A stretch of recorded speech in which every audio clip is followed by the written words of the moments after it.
If you follow The Last Humans, please take a moment to subscribe to the channel, turn on notifications, and like this video. Thank you for your time. The expanse of space stretched out endlessly, punctuated by twinkling stars and the luminescent glow of distant galaxies. The Daedalus, a jewel in the Galactic Federation's crown, made its approach towards the Galactic Council. From the bridge, Commander Ilias watched, his eyes widening in quiet admiration, not at the gathering of ships, but at the monumental space station that held the Galactic Council. The station, an engineering marvel, loomed like a titanic fortress, its intricate structures and lights making it resemble a floating metropolis. It was so vast that it made the already sizable Daedalus seem like a mere speck in comparison. Beside Ilias, Mira leaned slightly forward, her eyes wide.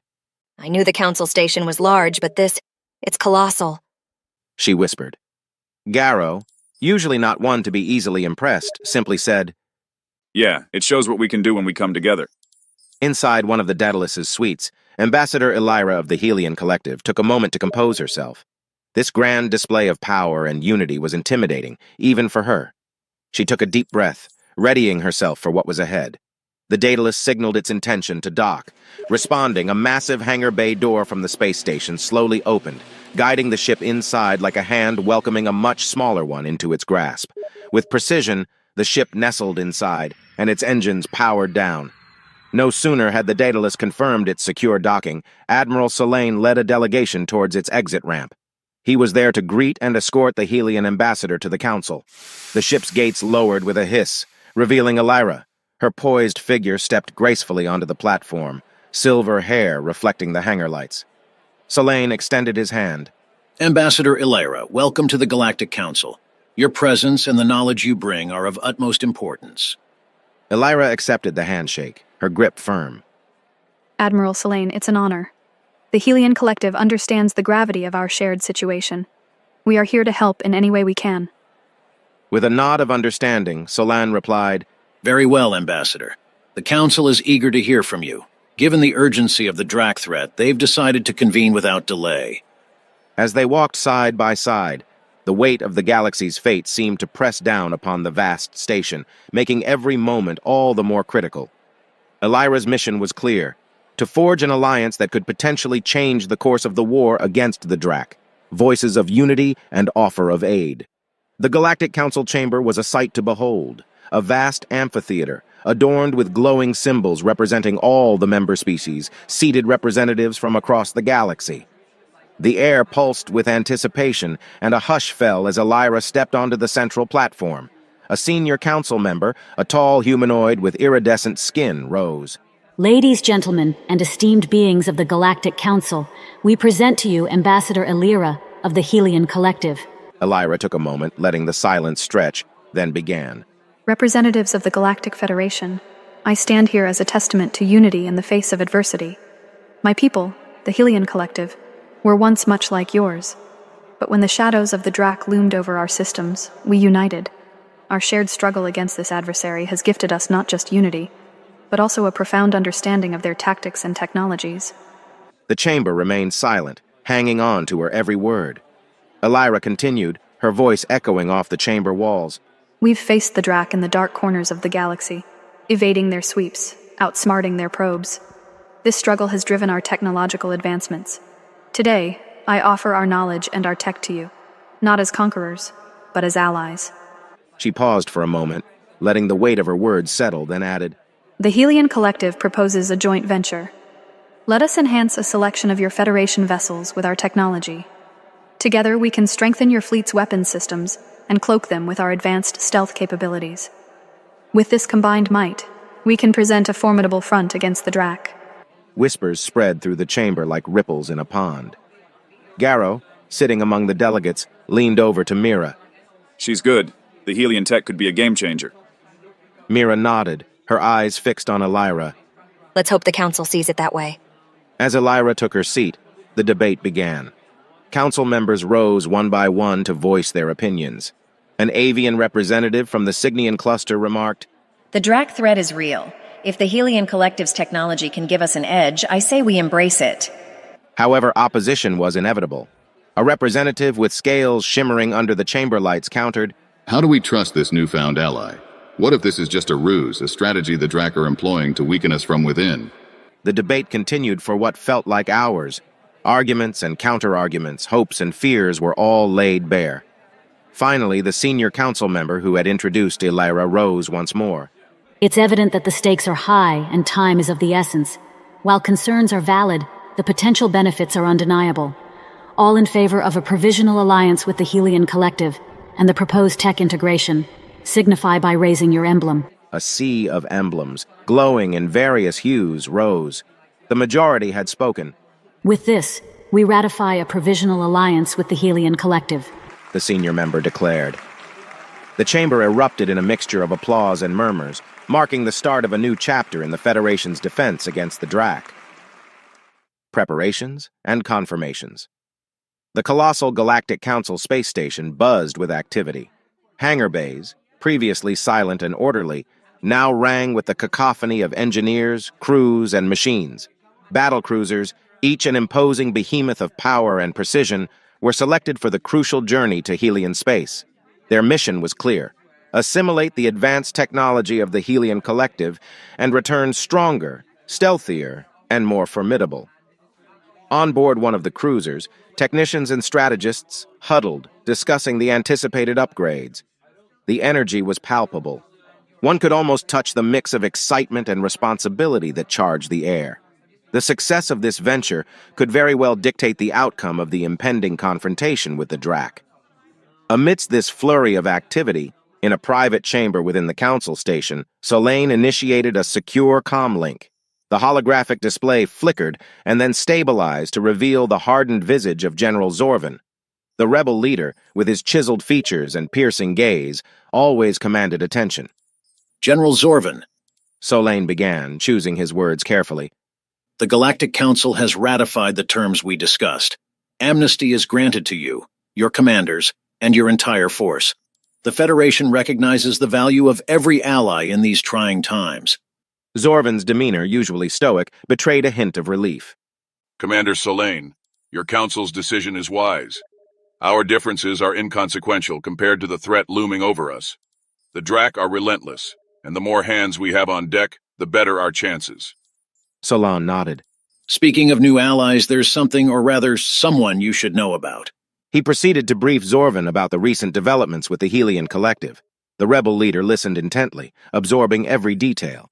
And their gravimetric sensor, Solane continued.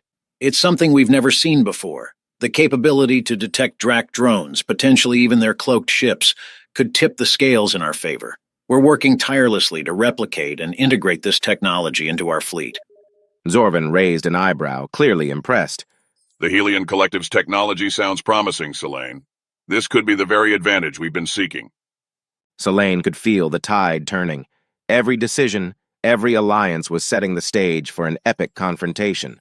I trust, General, that with your expertise in guerrilla tactics, your fleet would be instrumental in utilizing this technology to its fullest potential. A slow grin crept onto Zorvan's face. Commander, give us the tech, and we'll ensure the Drak have nowhere left to hide. Their conversation, underpinned by mutual respect and the gravity of their shared mission, concluded with assurances of swift integration and collaboration. The Federation was fortifying its ranks, and with the rebel forces joining hands, their collective strength was poised to challenge the Drak's reign of terror. Strategy and cohesion. The next day, inside the Galactic Council's central chamber, a strategic summit convened. Leaders, tacticians, and advisors from different corners of the Federation came together, circling a massive holotable displaying an expansive map of the galaxy. Ships, marked by blinking dots, represented the vast resources at the Federation's disposal. The map was awash with trails, potential pathways the Drak drones might use to relay information back to their masters. Solane stood at the helm, a pointer in hand, highlighting critical choke points and areas of interest. Our intelligence indicates the highest likelihood of Drak drone activity in these sectors, he began, his voice echoing across the chamber. Their modus operandi is stealth, intelligence gathering, and evasion. Conventional methods won't corner them. We need a new approach. All eyes shifted as another figure strode to the center. General Zorvan, flanked by his top commanders, faced the gathering. A hush descended. His reputation preceded him, and many in the room had either fought with or against him in the past. After speaking with Salon and securing the amnesty, Zorvin wanted to personally attend this briefing. With a nod from Selene, Zorvin began outlining his strategy. Guerrilla warfare is about adaptation and exploiting vulnerabilities. These drones think they're the hunters, lurking in the shadows.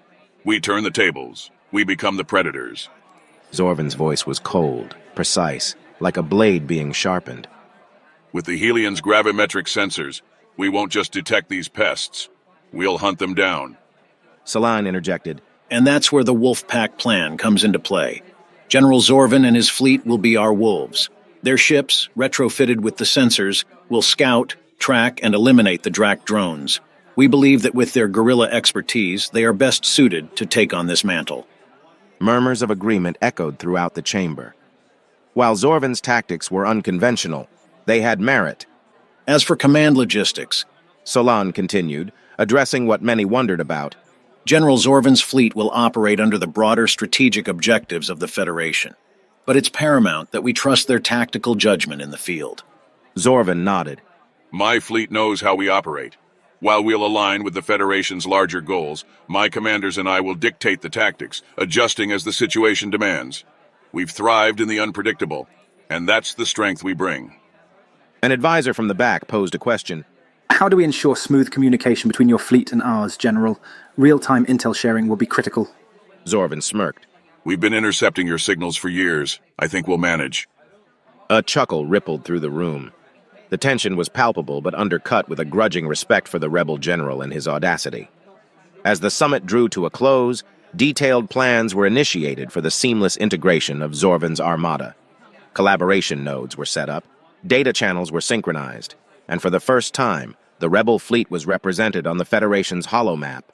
Their dots blinked in unison with the rest, a symbol of unity. Zorvin and Selene, once adversaries, now allies, shared a final look. The weight of what lay ahead was immense, but with every alliance forged, the Federation's stand against the Drak grew sturdier. The galaxy was uniting, and in this unity, hope was reborn. In the sprawling expanse of the galaxy, away from the unified front the Federation was presenting, a shroud of darkness enveloped a secluded sector. This was Drak territory. Cold, silent, and unyielding, it was a void where hope seldom ventured.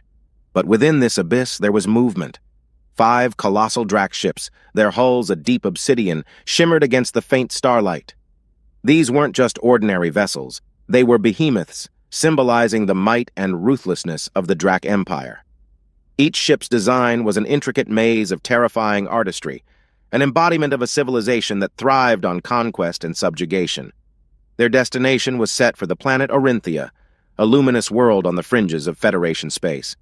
Orinthia, with its azure oceans and emerald landmasses, stood as a beacon of life and prosperity. But its position made it vulnerable, a soft underbelly amidst the vast territories of the Federation. Unknown to the Orinthians and the Federation's vast intelligence network, these Drak Leviathans made their steady, silent advance. There were no transmissions, no signs of their approach. Their advanced engines leaving no trails or detectable energy signatures. They were ghosts, moving through the vastness of space, their intentions insidious. Descent into darkness. Cold metal met bruised skin as Reese and Lyra were thrown unceremoniously into their new prison. The harsh thud of their landing was immediately followed by the echoing clang of a large door, sealing shut behind them. Pain throbbed through their bodies as they struggled to rise, their vision blurred and their heads swimming from their recent interrogations. But it was the pervasive sense of hopelessness that weighed heaviest on their souls. They found themselves in a massive, dimly lit holding area. It stretched beyond the boundaries of their immediate vision, with high walls that seemed to swallow up what little light existed. Vague shapes moved around in the semi-darkness, some slumped against the walls, others huddled in groups. There was a cacophony of groans, hushed whispers, and muted sobs, occasionally drowned out by the sharp, distant sound of a guard's command. In the dimness, Ries managed to catch Lyra's eye. Both spies, they'd faced countless challenges together, but nothing quite like this. Lyra's usually fierce eyes held an unfamiliar glint of vulnerability. He reached out and grasped her hand, squeezing it firmly as if to convey a silent promise that they would find a way out of this mess. Where are we? Lyra's voice barely rose above a whisper, yet it broke the eerie silence that had settled around them. Some sort of holding area. Reese whispered back, squinting to try and make out their surroundings better. It's massive. Look. Following his gaze, Lyra's eyes widened as they traced the vast expanse of the prison. Multi-leveled platforms, interconnected by a series of rickety bridges and ladders, formed the complex's infrastructure. All around them, various alien races, some humanoid, others not, were restrained by the same fate. One particular group caught Reese's attention. 4 beings, their bodies covered in bioluminescent scales that glowed faintly in the dark, sat in a circle. They were communicating in a series of melodic tones, their heads tilted backward and their mouths open wide. Lyra's gaze settled on another trio, tall, lithe creatures with feathered wings that seemed too fragile for flight, their plumage dulled and dirtied by captivity. It's like a menagerie of the galaxy's misfortunes, Lyra whispered, a hint of anger in her voice. Reese nodded, taking in the sheer diversity of species imprisoned alongside them. We don't even recognize half these races. How far and wide have the Drac spread their tyranny? As they navigated their way deeper into the prison, trying to find a less conspicuous spot to recuperate and plan, an old being approached them. Its fur, once probably a rich shade of blue, was now matted and dirty. Its eyes, milky with age, still held a spark of curiosity. You're new here, it rasped. Humans, from the look of it. You're far from home. Reese, ever the diplomat, replied, It seems we've taken a wrong turn.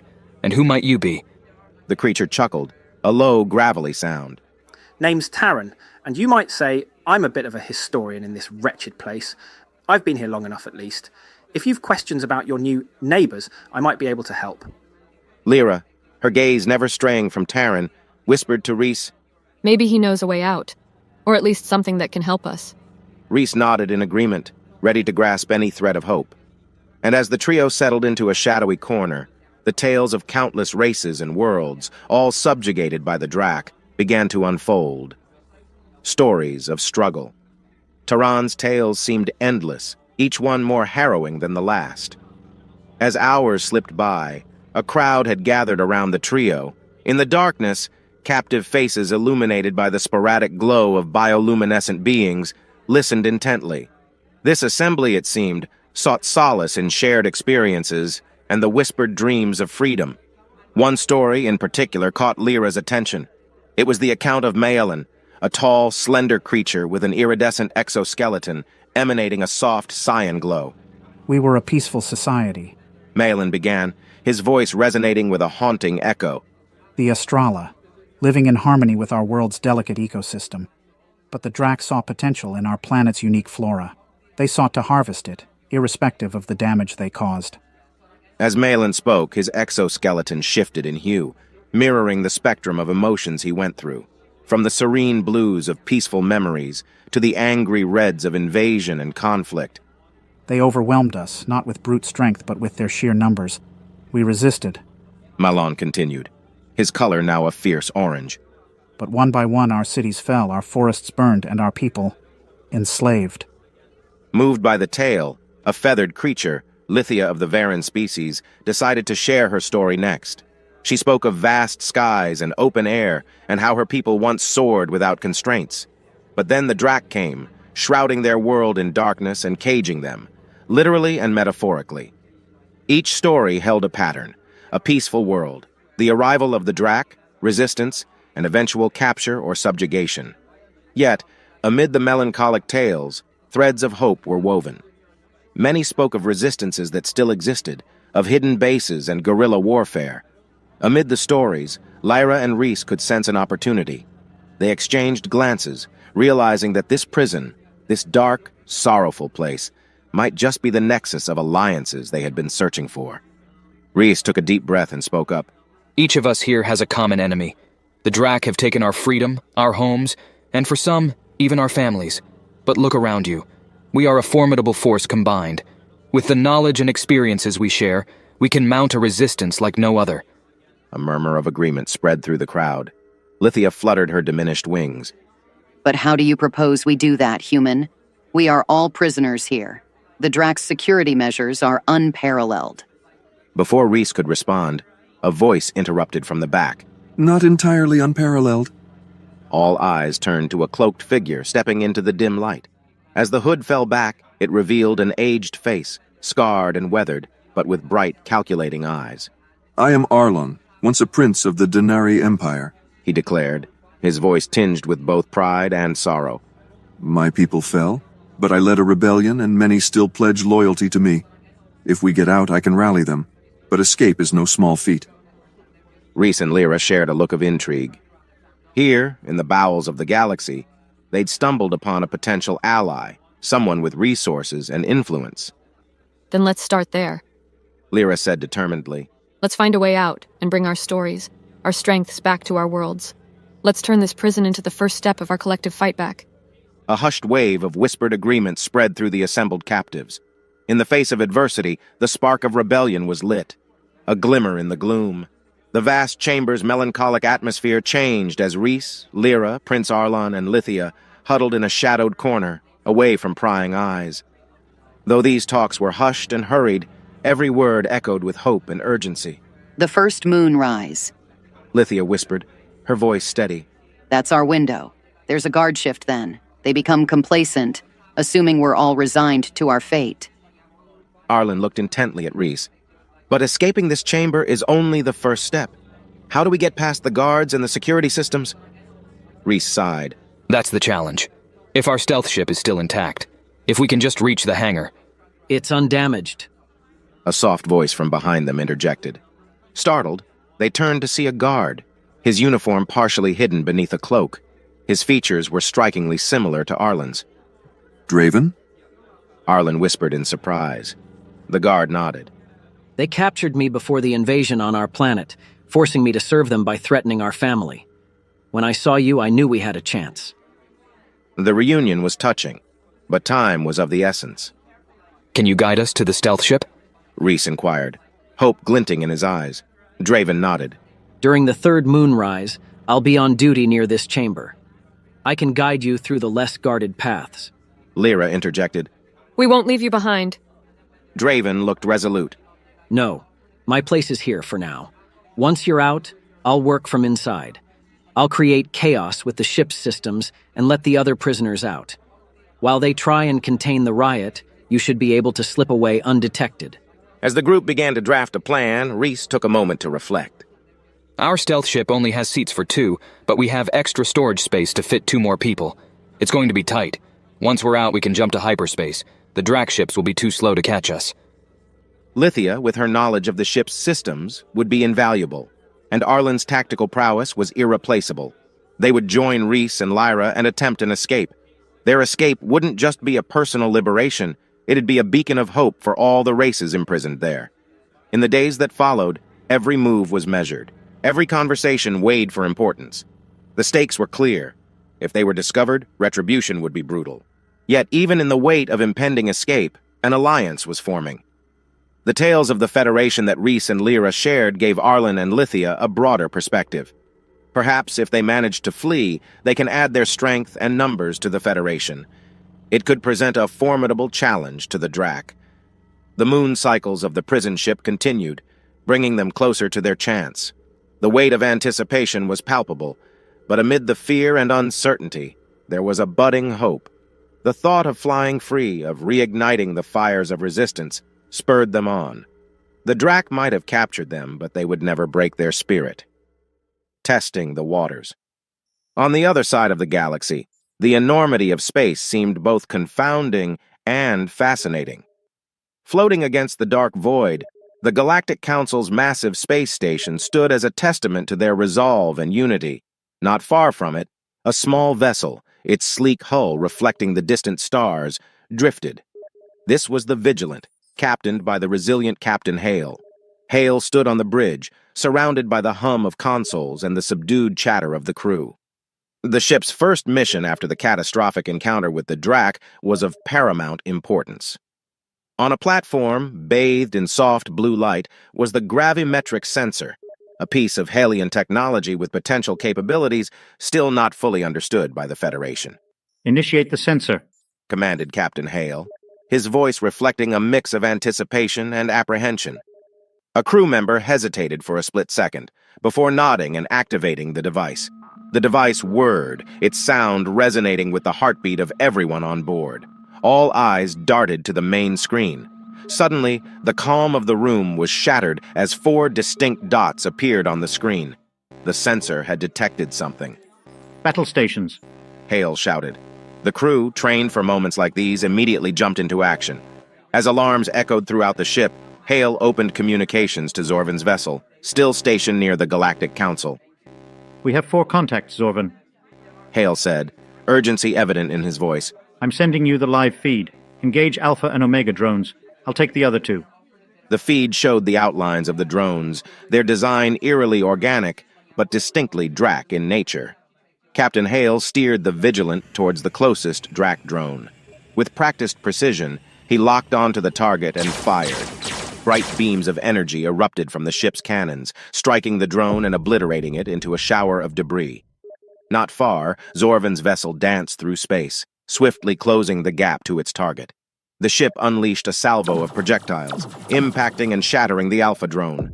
The remnants of the once threatening enemy scattered, blending with the stars. But victory was not yet complete. The other 2 drones, sensing the impending danger, began to accelerate, attempting to escape the Federation's wrath. "Track their trajectory. We can't let them escape," Hale ordered. The Vigilant lurched forward, its engines roaring to life as it pursued the fleeing adversaries. Speed was on their side, and they were gaining. Zorvan's voice crackled over the comms. "They're fast, but not fast enough. We have them." Both Federation ships closed in, and within moments, the escaping drones met the same fate as their counterparts, reduced to debris amidst the vast cosmos. On the bridge of the Vigilant, Captain Hale let out a deep breath, his hands slightly trembling as the weight of the moment settled in. "That was close," he remarked, the gravity of their discovery not lost on him. "This is what we're up against, but now we have a fighting chance." Zorvan's face appeared on the screen. His eyes, fierce with determination, looked straight at Hale. "Now we know the sensor works. Let's mass-produce these and hunt every last drone down." Hale nodded in agreement. "The era of the Drac remaining hidden ends now." Zorvan's grin was almost predatory.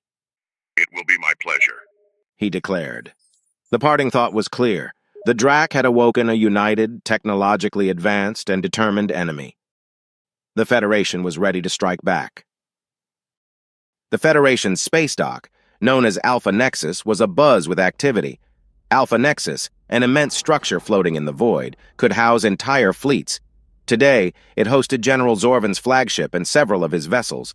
Ships of various sizes and classes floated, anchored by quantum tethers, as smaller service pods darted around them.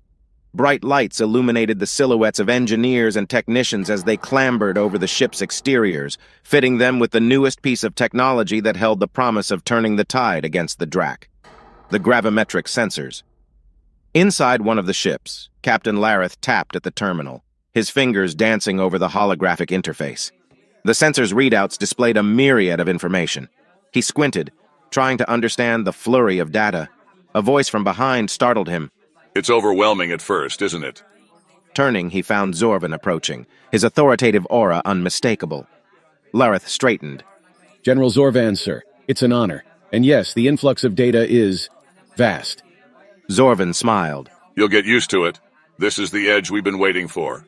He looked at the screen, appreciating the nuances. "These sensors see the undetectable, giving us a window into the Drac's movements." A small chime resonated in the chamber. It was the ship's AI. Gravimetric sensor calibration at 93%.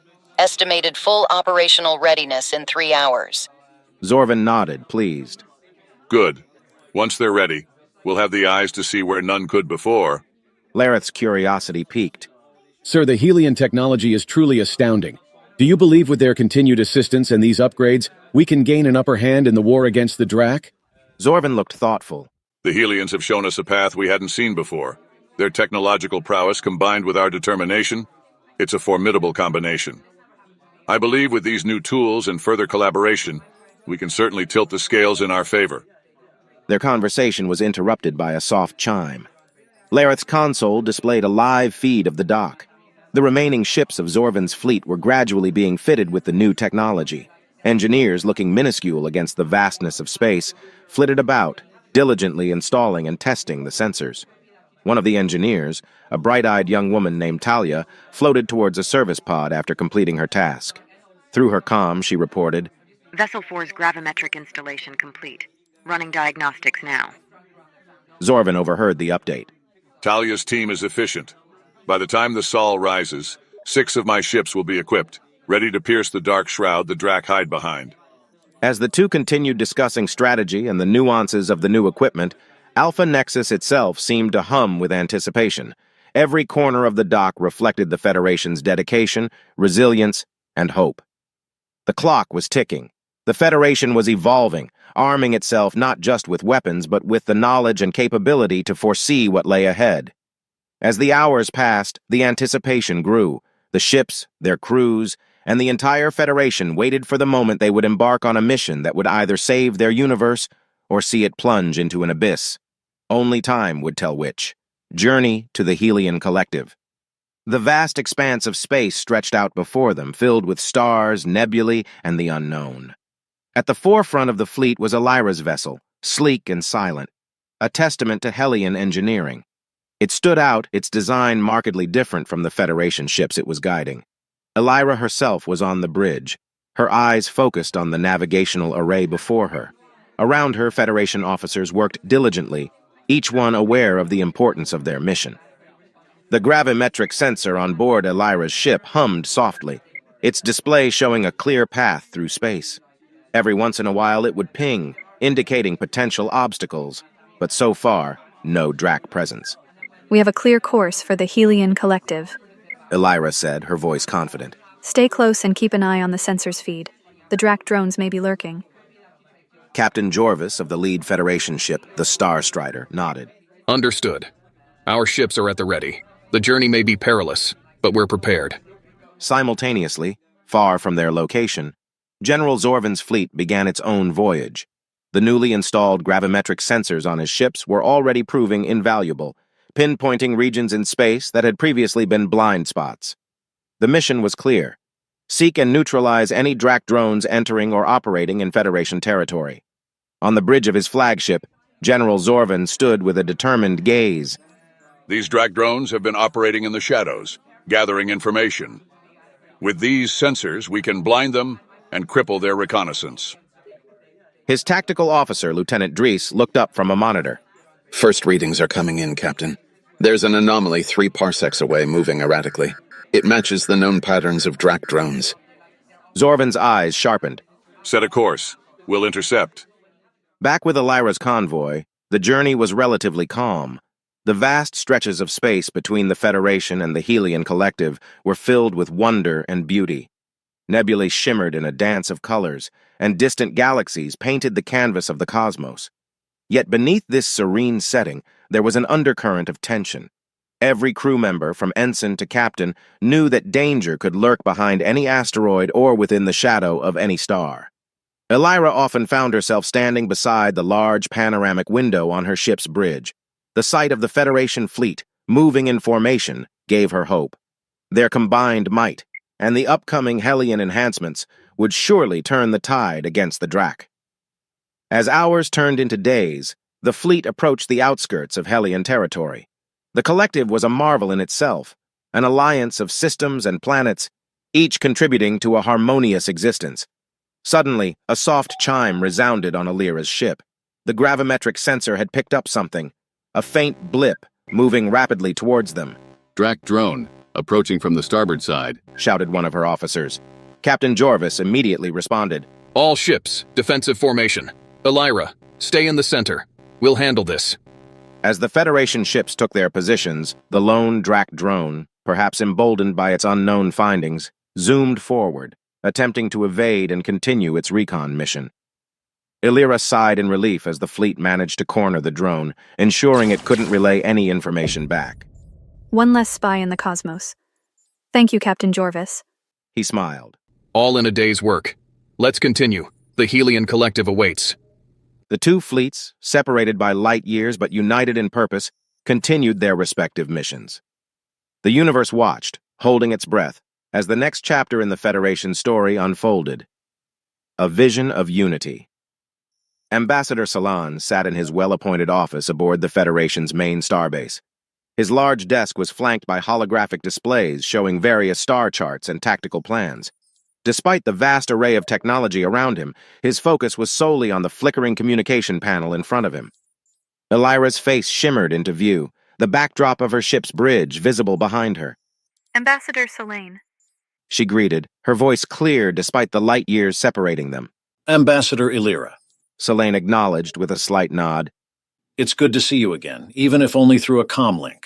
I trust your journey with our ships is progressing well? Elira's lips curved into a small smile. Indeed, Ambassador. The Federation fleet is capable, and with the guidance of our gravimetric sensor, we have avoided any unforeseen encounters. We're making good time to the Helion Collective. That's good to hear, Selene remarked. The quicker we can get those upgrades, the better our chances in this conflict. Elira nodded, her gaze serious. Ambassador, I've been pondering our alliance, the partnership between the Helion Collective and the Federation. I envision more than just an exchange of technology. I see a future where our forces stand united, not just as allies, but as one. Selene leaned back in his chair, intrigued. Go on. She took a deep breath, passion evident in her voice. Imagine, if you will, Helion battle cruisers flying side by side with Federation ships. A joint fleet, a force to be reckoned with. These vessels won't just be symbols of raw firepower. They'll represent the unification of our knowledge, our science, our very cultures. Elira continued, her voice rising with emotion. We've been in contact with some of your top scientists, and the enthusiasm for collaboration is palpable. Our research teams are excited about working hand in hand with Federation scientists, unlocking new possibilities, pushing boundaries, and forging a new chapter in interstellar development. Selene, visibly moved, responded, Your words resonate deeply, Commander. For too long, the universe has been a place of division, of isolated pockets of civilization. This vision you speak of, it's a beacon of hope in these trying times. Elira's eyes softened. Ambassador, the universe is vast, filled with wonders and threats alike. The Drac are but one of the many challenges out there. By merging our strengths, we're not only ensuring our mutual survival against a common enemy, but laying the foundation for a brighter, unified future. Selene paused, processing the weight of her words. The Federation has always believed in seeking out new life and civilizations, forging alliances and promoting peace. Your vision aligns perfectly with our core beliefs. Elira's lips turned upwards. Our scientists are eager to come aboard the Federation starbases, to share, to learn, to innovate. Once the fleet returns with the upgrades, we'll be sending 2 of our finest battle cruisers, along with a delegation of our brightest minds. Together, we can turn the tide against the Drac and usher in a new era of prosperity and unity. Selene stood up, a gesture of respect. Ambassador Elira, the Federation will welcome your cruisers and the brilliant minds aboard them with open arms. I believe this alliance, this partnership, could be the universe's best chance at enduring peace and progress. Elira saluted. Until our paths cross again, Ambassador. Selene returned the salute. Safe travels, Commander. The Federation awaits your return. As the communication link closed, Selene found himself lost in thought, buoyed by hope and determination. This alliance, this vision of unity, might just be the key to securing a future for all. Orinthia's distress. Ambassador Selene had just concluded his uplifting conversation with Commander Elira when serenity was abruptly shattered. The Federation's command center, ordinarily an emblem of order and discipline, was thrown into a frenzy. Red alerts flashed across the walls, accompanied by the shrill cry of the emergency klaxon. Officers, generally poised and focused, were now in a rush, shouting commands, initiating defense protocols, and darting to their battle stations. At the main console, a junior officer rapidly decoded the distress signal, his fingers skimming across the holographic interface. The expansive display screen at the command center's forefront activated, revealing a live feed from Orinthia's orbit. The tranquil blue world was eclipsed by the menacing silhouettes of several Drac ships, their sinister hulls shimmering threateningly in the distant star's weak glow. Their intent was evident, invasion was imminent. A sinking feeling gripped Ambassador Selene's heart. Orinthia, a pivotal outpost on the edge of Federation territory, was invaluable. Its fall would devastate Federation morale and offer the Drac a strategic advantage for further incursions. Council members issued rapid orders. I need fleet stats. Admiral Krell bellowed. How long until the closest backup reaches Orinthia? A voice rose amidst the turmoil. The closest fleet will take hours to get to Orinthia. Another officer chimed in. Initiate evacuation orders for the Orinthian populace. But in this bedlam, Ambassador Selene's voice resonated powerfully, overriding the tumult. Locate General Zorvan! A technician responding promptly displayed Zorvan's recent coordinates. Sir, she began, her voice trembling yet distinct. General Zorvan and his 6 ships were patrolling the Lamore sector. They're closest to Orinthia.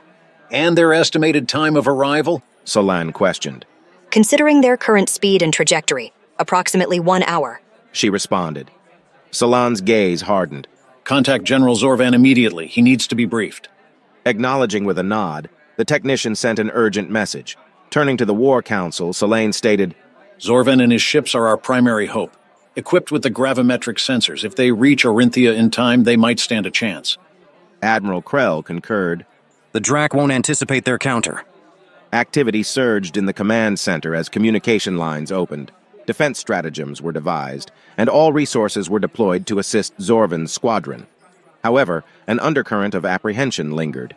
They faced formidable odds, and the magnitude of the impending clash weighed heavily. From a subdued corner of the command center, a video stream showcased Orinthian civilians looking skyward, their expressions a fusion of awe and dread. Children clutched their parents. Communities drew together, seeking solace in unity. In the distance, ships, laden with refugees, soared from the planet's surface, making desperate bids for escape. Oblivious to the frantic orchestrations transpiring light years away, they placed their faith in the Federation's distant guardians. On an open communication channel to the Galactic Command, the determined face of General Zorvan appears. We're on our way at the fastest possible speed, he asserts, his voice unwavering. Back in the war room, Solane's eyes meet those of Admiral Krell. He's up against 5 Drac behemoths, he murmurs with a mixture of hope and trepidation. I'm not sure even Zorvan is up to that. The vastness of space rippled as General Zorvan's squadron of 6 battlecruisers burst forth from warp speed, bearing directly down on the besieged planet Orinthia. Each ship, sleek and imposing, gleamed menacingly as its engines hummed with a latent energy, ready for battle. The sight before them was as magnificent as it was haunting. The immense Drac behemoths, stretching out in an intimidating line formation, mercilessly bombarding Orinthia below. Streaks of violent energy rained down from the Drac ships, tearing into the planet's surface, creating massive explosions. Plumes of smoke rose, scarring the beautiful blue and green landscape that once represented life and harmony. Now, it symbolized devastation and desperation. General Zorvan's sharp eyes took in the scene in a matter of seconds, his brow furrowing at the sight of the bombardment. Every instinct in him screamed to dive headfirst into the conflict, but he knew that strategy and precision would be crucial. All vessels form attack pattern Delta. Zorvan's voice rang out, echoing with clarity and purpose. Our primary target is the Drac behemoth on the right flank. Focus all firepower on that ship. In response, the 6 Federation cruisers swiftly adjusted their formations. Their sleek designs contrasted sharply with the looming, monstrous aesthetics of the Drac vessels. Each Federation ship powered up its weapon systems, the Veritane-enhanced torpedoes humming to life, poised and ready for Zorvan's command. On the bridge of Zorvan's flagship, officers and crew worked feverishly, coordinating with the other ships, optimizing shield frequencies, and locking onto the designated Drac behemoth. All torpedoes locked and ready, General, reported Lieutenant Mara, her voice holding a hint of anxious anticipation. Zorvan nodded, his jaw set with determination. On my mark. Fire. As if choreographed, a salvo of bright torpedoes streaked through space from the Federation ships, zeroing in on their target. The torpedoes impacted with ferocious power, creating a series of brilliant explosions across the hull of the targeted Drac ship. Beams of laser fire accompanied the torpedoes, each strike hitting with precision and power. The behemoth tried to retaliate, sending out an array of defensive measures and attempting to evade, but the focused assault was relentless. Every time it tried to patch up a damaged section, another barrage would hit, widening the damage further. Keep up the pressure. Zorvan shouted, feeling the first taste of hope. The bridge was filled with a cacophony of sounds, the rapid beeping of consoles, the tense orders being relayed, and the occasional cheer as they saw the behemoth falter. But amidst the focused assault, a more somber sight was unfolding. Smaller ships, desperate to escape the nightmare below, darted from Orinthea's surface. They were not warships, but civilian transports, filled with refugees hoping to escape the carnage. Their desperate trajectory, however, took them perilously close to the Drak behemoths. Zorvan's heart clenched as he watched the scene unfold. Each transport represented countless lives, hopes, and dreams. Protect those ships at all costs, he commanded, hoping to provide them with a safe passage. However, despite their best efforts, the distance and the overwhelming might of the Drak behemoths meant they could only do so much. One by one, the Drak fleet targeted the fleeing vessels, mercilessly picking them off. The heart-wrenching scene fueled the determination of Zorvan and his crew even more. Their relentless assault on the Drak behemoth continued with renewed vigor, as they hoped to make at least one enemy pay for the suffering caused. And as the part closed, it was evident that the tide of battle was only beginning to turn, with much more at stake than anyone could have imagined. Shift in the tide. As the relentless assault on the Drak behemoth continued, it was evident that Zorvan's strategy was taking its toll. The massive enemy ship, which had once seemed invulnerable, was now smoldering with huge breaches in its armored exterior. Sparks flew from its once mighty weapon ports, and its defensive shields flickered intermittently. The Federation cruiser's Veritan-enhanced firepower was proving more formidable than anyone had anticipated.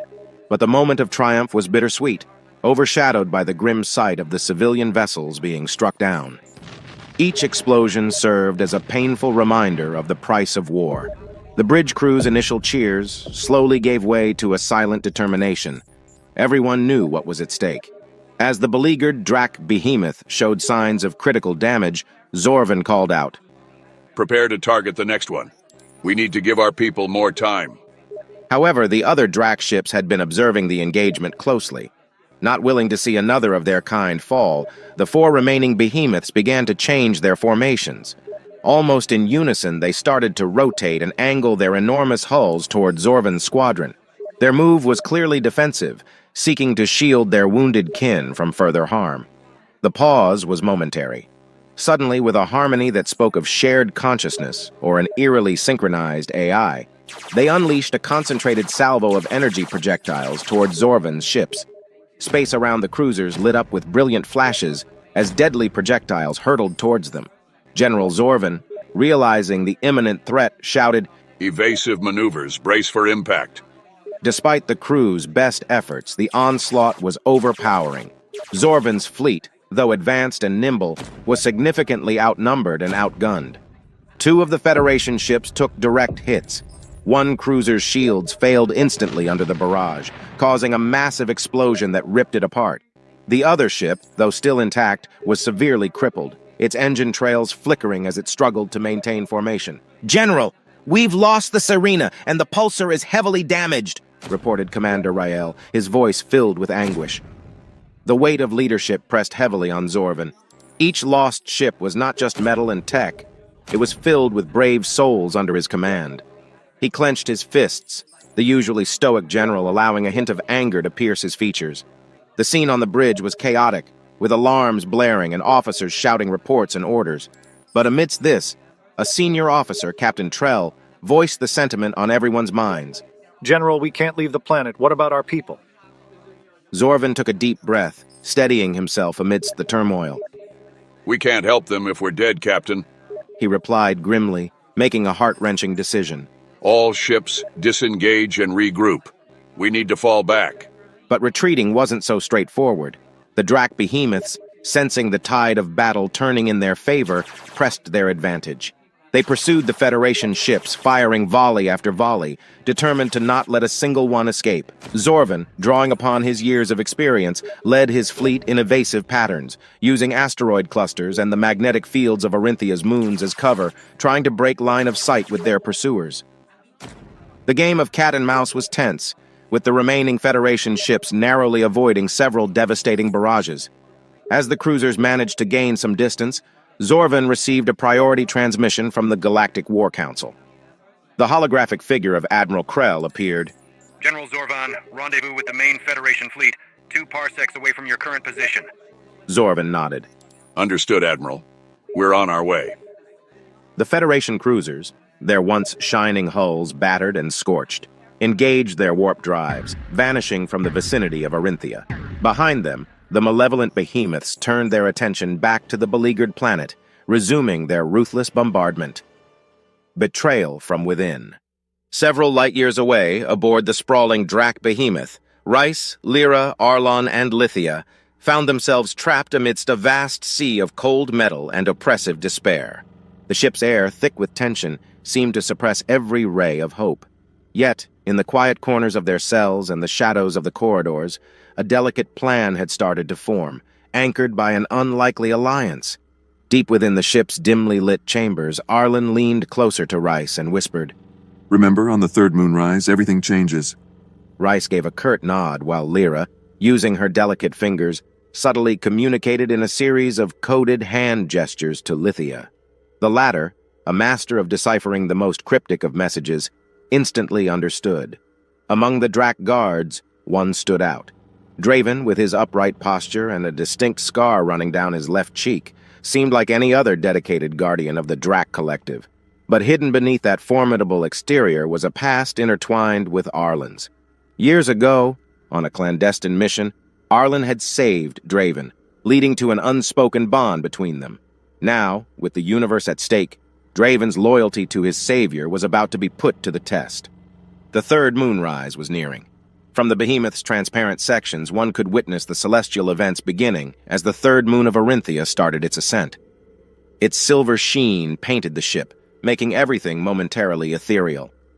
As the Drac guards prepared for their shift change, taking a momentary reprieve, Draven made his move. Accessing the ship's control panel with a stolen code, he deactivated the containment fields of the holding cells. Instantaneously, doors slid open and out poured the prisoners, confused, angry, and desperate. The behemoth turned into a battleground. Some prisoners, acting on pure instinct, attacked the Drac guards, using any improvised weapon they could find. The chaos served as a diversion, drawing the attention of reinforcements and overwhelming the ship's internal security. Using this pandemonium as a cover, Draven swiftly met with Arlen's group. "This way," he commanded, leading them through a labyrinth of passageways. Every turn they took, every corridor they entered was calculated, following a path Draven had meticulously planned. As they maneuvered, they encountered pockets of Drac resistance. With a cold, clinical efficiency, Draven neutralized them. His allegiance to Arlen was clear. Each shot he fired against his kin was a testament to the depth of his loyalty and the gravity of their mission. Lithia, with her profound knowledge of alien technology, aided their escape by periodically disabling surveillance nodes, ensuring their movement remained undetected. Meanwhile, Lyra, ever the protector, watched their six, ensuring no surprise attacks would hamper their progress. Reaching a concealed junction, Draven input a sequence into a hidden panel, revealing an elevator. "This will take us directly to the hangar. The stealth ship is there," he said, urgency evident in his voice. As the elevator doors slid shut, the team took a moment to breathe, the weight of their daring escape pressing on them. They had ignited a firestorm, but the most challenging part was yet to come. The lift's doors opened, revealing the vast expanse of the hangar. There, nestled between massive Drac war machines, was their salvation, the sleek, nimble stealth ship, its design a stark contrast to the behemoth's brutalist architecture. Their escape was within reach, but first, they would have to overcome the final line of Drac defense. The guards, alert to the unfolding escape, had already started converging on the hangar. Drawing his weapon, Draven said, "Go, get to the ship, I'll hold them off." The promise of a reunion and the hope of freedom spurred the team forward as they charged towards the awaiting vessel. Draven reached out to open the hangar doors from the control panel. They were almost free. Flight of the stealth ship. Rice sprinted ahead, his legs pumping, the roar of the ensuing battle filling his ears. He could hear the shouts of Drac guards and the unmistakable hum of energy weapons. Yet above it all, the steady beat of his heart, synchronized with the rapid footsteps of his allies, resonated loudest. Lyra, her reflexes honed by countless skirmishes, deftly dodged incoming fire, providing covering shots for Arlen and Lithia. Arlen, meanwhile, directed them towards the stealth ship, his memories of it clear as they had discussed the layout previously. The sleek vessel, with its aerodynamic contours and shimmering exterior, stood waiting. Rice, recognizing the familiar silhouette of the ship they once piloted on their spy mission, felt a surge of hope. As they drew closer, Lyra moved swiftly to the access panel, her fingers dancing over the touchpad. Within moments, the boarding ramp lowered with a hiss, revealing the ship's familiar interior. "Lyra, help me take off!" Rice shouted, moving to the pilot's seat. Without hesitation, Lyra took the co-pilot's position, her hands flying over the controls, initializing systems and priming engines. Outside, the battle intensified. Draven, a one-man army, held his ground against the swarm of Drak guards. Each shot he fired found its mark, creating a barrier between the pursuers and the stealth ship. But the numbers were against him, and every passing moment saw the enemy drawing closer. Rice, unwilling to leave a comrade behind, opened a side hatch and aimed his weapon, sending a barrage of suppressive fire at the incoming Drak forces. "Draven, now!" he yelled. Draven, seizing the momentary respite, sprinted towards the stealth ship. However, as he neared, a sudden blast knocked him off his feet. One of the Drak had managed a direct hit. Lithia's scream pierced the tension-filled air, but there was no time for grief or hesitation. "We have to go now," shouted Arlen, his voice heavy with urgency and sorrow. The stealth ship roared to life, its thrusters pushing it upwards. The massive hangar doors began to close, attempting to trap the ship. But Lyra, showcasing her exceptional piloting skills, navigated through the narrowing gap and out into the vastness of space. Once clear of the behemoth, Arlen activated the stealth ship's cloaking mechanism, rendering them nearly invisible to the Drak's sensors. But they weren't safe yet. As they gained distance, smaller Drak interceptors began their pursuit. Lyra's fingers danced over the controls, evading the oncoming attackers. Hold on! She yelled, executing a series of maneuvers that showcased the ship's agility. Rice, manning the onboard weapons system, managed to take down several interceptors, but their numbers were overwhelming. "We can't keep this up," Rice yelled. "We need to make the jump to FTL." Arlen, poring over the navigational charts, quickly plotted a course. "Aligning for FTL jump," he announced. Moments felt like hours, the tension palpable as Drak ships closed in. With a blinding flash of light and a surge of power, the stealth ship jumped, leaving the Drak interceptors behind. The vast expanse of space stretched ahead, with stars blurring as they entered FTL. If you follow The Last Humans, please take a moment to subscribe to the channel, turn on notifications, and like this video. Thank you for your time. The vast canvas of space, dotted with stars and pulsating with energy, played out like an ethereal theater from the bridge of Karvan's behemoth. The enormity of the ship was dwarfed only by the magnitude of Karvan's ambition. As the supreme commander of the Drak fleet and a symbol of the Drak's might, he stood tall, unyielding, his reptilian eyes scanning the planet of Orinthia below. Unlike the Federation, the Drak didn't see planets in terms of beauty or life. To Karvan, Orinthia was a resource, a glowing blue and green gem to be harvested, utilized, and assimilated into the ever-expanding Drak dominion. The relentless bombardment, a rain of violent energy upon the surface below, was not a destruction in his eyes. It was an assertion. He tilted his head slightly, listening to the harmonic hum of the ship's core. It was a melody of power and precision, and it was music to his ears.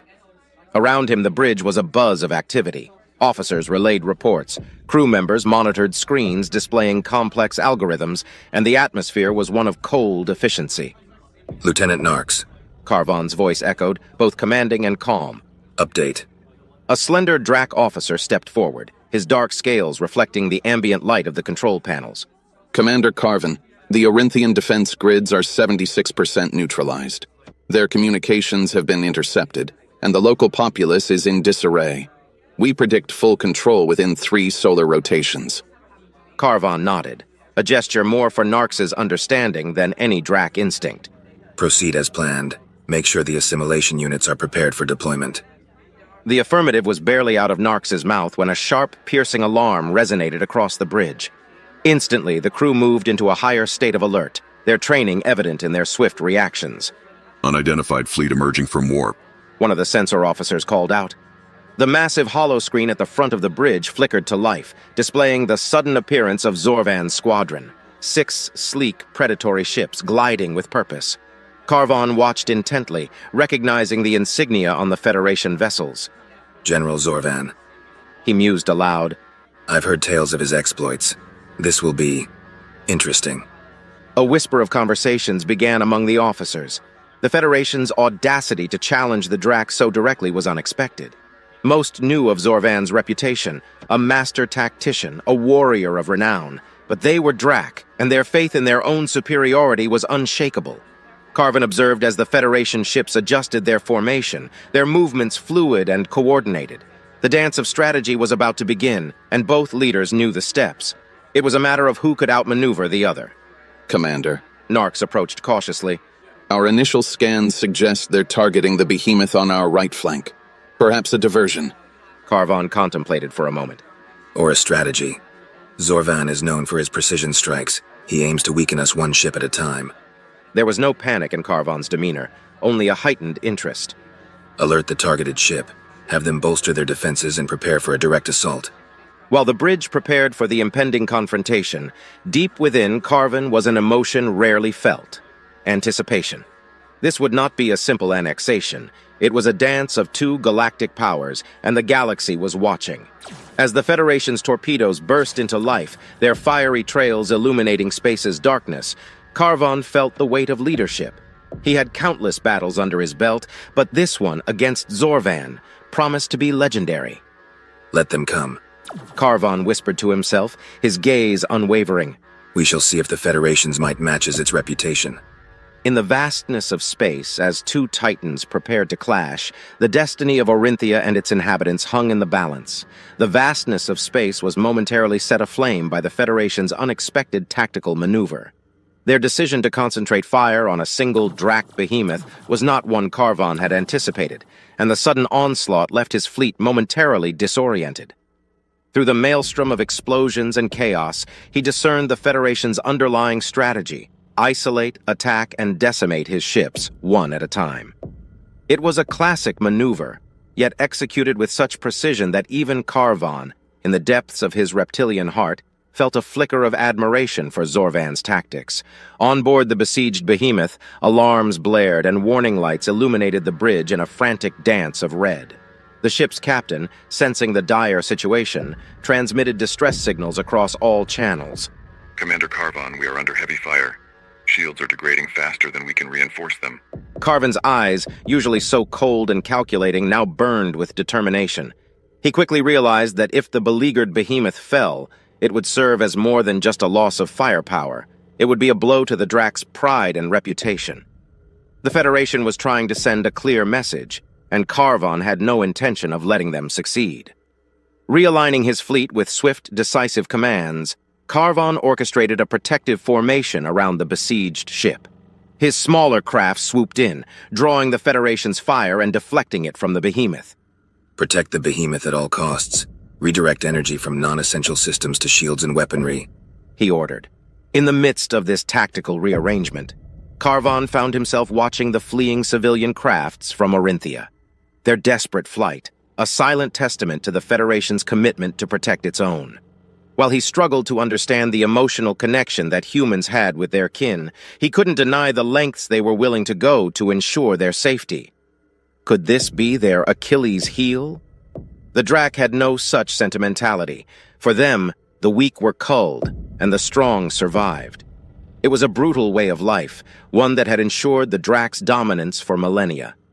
But now, as Carvon gazed at the protective arc the Federation ships formed around the civilians, he wondered if their human emotions, their sense of duty and love, could be turned into a liability. A plan began to form in his mind. If he could distract the Federation by threatening the civilian ships, perhaps it would buy him the time he needed to regroup and retaliate. Yet as the battle raged on, another thought, uninvited and unsettling, began to niggle at the edges of his consciousness. The humans' unyielding spirit, their willingness to sacrifice for the greater good, posed a question that Carvon had never truly pondered. What drove such creatures? Was it mere survival, or something deeper? Shaking off the distraction, he returned his focus to the task at hand. The Federation's relentless assault continued, but with the Drak fleet's realignment, they now presented a more united front, proving they weren't so easily outmaneuvered. The Behemoth, though damaged, still held on, its crew working fervently to patch up damaged systems and bolster its flagging defenses. Carvon's communicator buzzed. Commander, reinforcements from the Zephyr Quadrant are en route. A slow, satisfied smile spread across Carvon's face. The tide was turning. The Federation's gambit had been bold, but the Drak were far from defeated. Now, as the two mighty forces continued their celestial dance of war, the Drak leader harbored a newfound respect for his adversary. This wasn't just a battle for territory or dominance. It was a clash of ideologies, a testament to the enduring spirit of both races. And for the first time in eons, Carvon felt the thrill of uncertainty, a sensation both exhilarating and terrifying. The outcome of this conflict was far from predetermined, and the universe watched with bated breath. The nebulous theater of war, dotted with flares of red, green, and blue from clashing ships, suddenly reverberated with a different kind of intensity. Having been caught off guard once, the Drak fleet, under Carvon's meticulous command, began to demonstrate why they were feared across galaxies. Their ships, pulsing with a chilling blue hue, synchronized in movement and purpose. With cutting-edge tech and seamless coordination, they started to unleash a barrage of energy, turning the tables against the Federation. Amid the cacophony of blasts and retaliatory strikes, Carvon's voice rang clear and cold across Drak comms. Target their civilian crafts, he ordered, his tone devoid of emotion. There was a brief pause among his subordinates, not due to reluctance, but sheer surprise. Attacking civilian ships directly was not just audacious, it was a stark statement. Lieutenant Yurkai, one of Carvon's most trusted officers, quickly grasped the intent behind the order. You aim to demoralize them? He mused, not really expecting an answer. Carvon's eyes fixed on the fleeing civilian crafts, small specks against the expansive backdrop of the universe. The Federation needs a reminder of the price of boldness, he replied tersely. The next few moments seemed to stretch for an eternity. Brilliant streaks of energy shot out from the Drak fleet, homing in on the defenseless civilian ships. One by one, the crafts erupted in flames, their desperate attempts to evade proving futile against the Drak's advanced targeting systems. The universe bore silent witness to the ruthless assertion of the Drak's dominance, a chilling demonstration of power over compassion. For the Drak, it wasn't about cruelty. Cruelty implied emotion, a capriciousness in the act. This was calculation, strategy, sending a message in the language of destruction. Each explosion of a civilian ship echoed across both fleets, reinforcing the disparity in their values. From the debris of what were once vessels filled with hope, Carvon's gaze shifted to Zorvan's fleet. Their formation was now disrupted, their synchronized movement slightly more frantic, and the damage was evident. Several Federation ships trailed smoke, their hulls scarred and their movements sluggish. Count the cost, Carvon murmured to himself, though his words reached the ears of his officers. This is the price they pay. Yurkai nodded, eyes never leaving the battlefield. They were unprepared for our response. Their audacity will be their downfall. But even as the Drak fleet seemed to revel in their tactical advantage, Carvon's strategic mind was already at work. The Federation's audacious assault had been a lesson, one he wouldn't forget. They were formidable, capable of innovation on the fly. They had guts, and yet, even as he acknowledged their skill, Carvon felt a surge of confidence. The Federation, for all their valor, were still driven by emotion. Their protective stance around the civilian crafts had been their undoing. For the Drak, war was pure calculus, and emotions had no place in it. Slowly, the tide of battle began to shift unmistakably in favor of the Drak. As the intensity of the Federation's return fire waned, it became evident that Zorvan's ships were beginning a strategic withdrawal. Carvon watched their retreat with a mix of satisfaction and anticipation. The Federation had demonstrated they were a force to be reckoned with, but today, the universe had been reminded of the Drak's unparalleled might. Staring out into the vastness, Carvon felt a strange sensation, something he hadn't experienced in many battles. Respect. Respect for an adversary who could challenge the Drak, push them to adapt, and fight with such determination. But as the last of Zorvan's ships disappeared into the abyss, Carvon's reptilian eyes shimmered with confidence. This war was far from over, but the Drak's eventual victory was, in his mind, a foregone conclusion. The once turbulent expanse of space now settled into an eerie quietude. Zorvan's fleet had retreated, their luminous trails slowly fading from sight. But the shadows they left behind lingered, casting doubt upon a theater that the Drac had considered their own. Orinthia, a radiant gem among the constellations, once again emerged as the central focus of Carvan's intentions. Yet the encounter with the Federation fleet left an indelible imprint on his strategic cortex. "We detect an accumulation of Federation forces, Commander," said one of his tactical officers, breaking the contemplative silence. The officer's eyes were fixed on a screen showcasing a matrix of dots, each symbolizing a potential threat. "Recommendation: we pursue and engage before they can consolidate." Carvan considered the suggestion, memories of the skirmish fresh in his mind. He had seen many commanders in his lifetime, but few, if any, had shown the audacity and tactical acumen of Zorvan. To engage without fully understanding this newfound adversary would be reckless. No.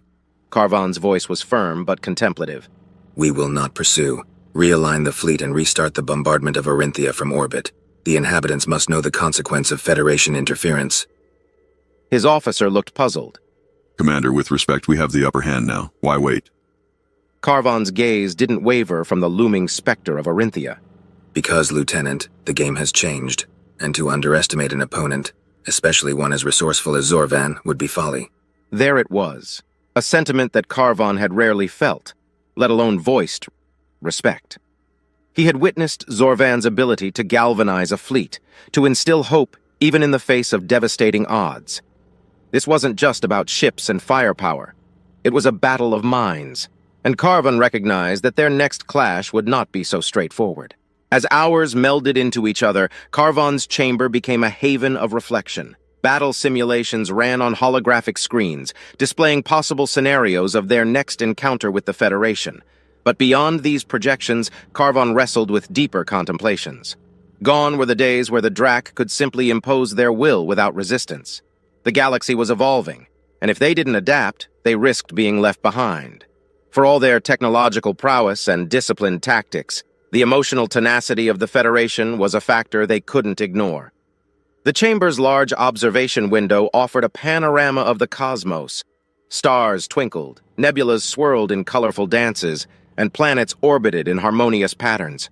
It was a tapestry of existence, and the Drac's role within it was becoming increasingly complex. Deep in thought, Carvan pondered the paths the universe could take. Each choice, each battle, every strategy could tip the scales in unforeseen ways. He held an unwavering belief in the Drac's destiny to reign supreme. Yet a nagging voice reminded him that complacency could be the downfall of even the mightiest. The weight of the galaxy's fate rested heavily upon him. The intertwining fates of the Drac, the Federation, Orinthia, and countless other entities hung in the balance. This wasn't just about conquest, it was about survival, legacy, and the future. With the vast expanse of space stretching before him, Carvan's silhouette stood as a testament to the challenges ahead. This chapter in the galaxy's history was just beginning, and the Drac, with Carvan at the helm, would need more than sheer might to navigate the tumultuous waters ahead. He knew that underestimating the Federation and, more importantly, Zorvan, could spell a catastrophe they might not recover from. And so the universe watched, waited, and whispered of battles yet to come. The vastness of space, with its countless mysteries and infinite darkness, is occasionally pierced by wonders, and as the Federation fleet emerged from warp, such a wonder revealed itself. Ahead of them was a star, a radiant blue sun that bathed the vicinity in a cool azure hue. It was a sight to behold, but it was just the prologue to the marvels that awaited them. Illyra, the Helian ambassador to the Federation, piloted her sleek Helian vessel at the forefront of the fleet. From the emblematic design of her ship, it was evident it represented the Helians' aesthetic sensibilities and their technological prowess. Through the communication channel, Illyra's calm voice resonated on the bridge of the Federation flagship, the Star Strider, where Captain Jorvis listened intently. She had been instrumental in orchestrating this rendezvous, driven by an earnest desire to fortify the fledgling alliance between the Helians and the Federation. Captain Jorvis gazed out of the main viewport, the radiance of the blue sun reflecting in his eyes. "Magnificent," he murmured, admiring the luminosity that spread across space. Elira, with a hint of pride, responded, It's known as Lyrian Prime, one of the oldest stars in our domain, and home to the Helian shipyards.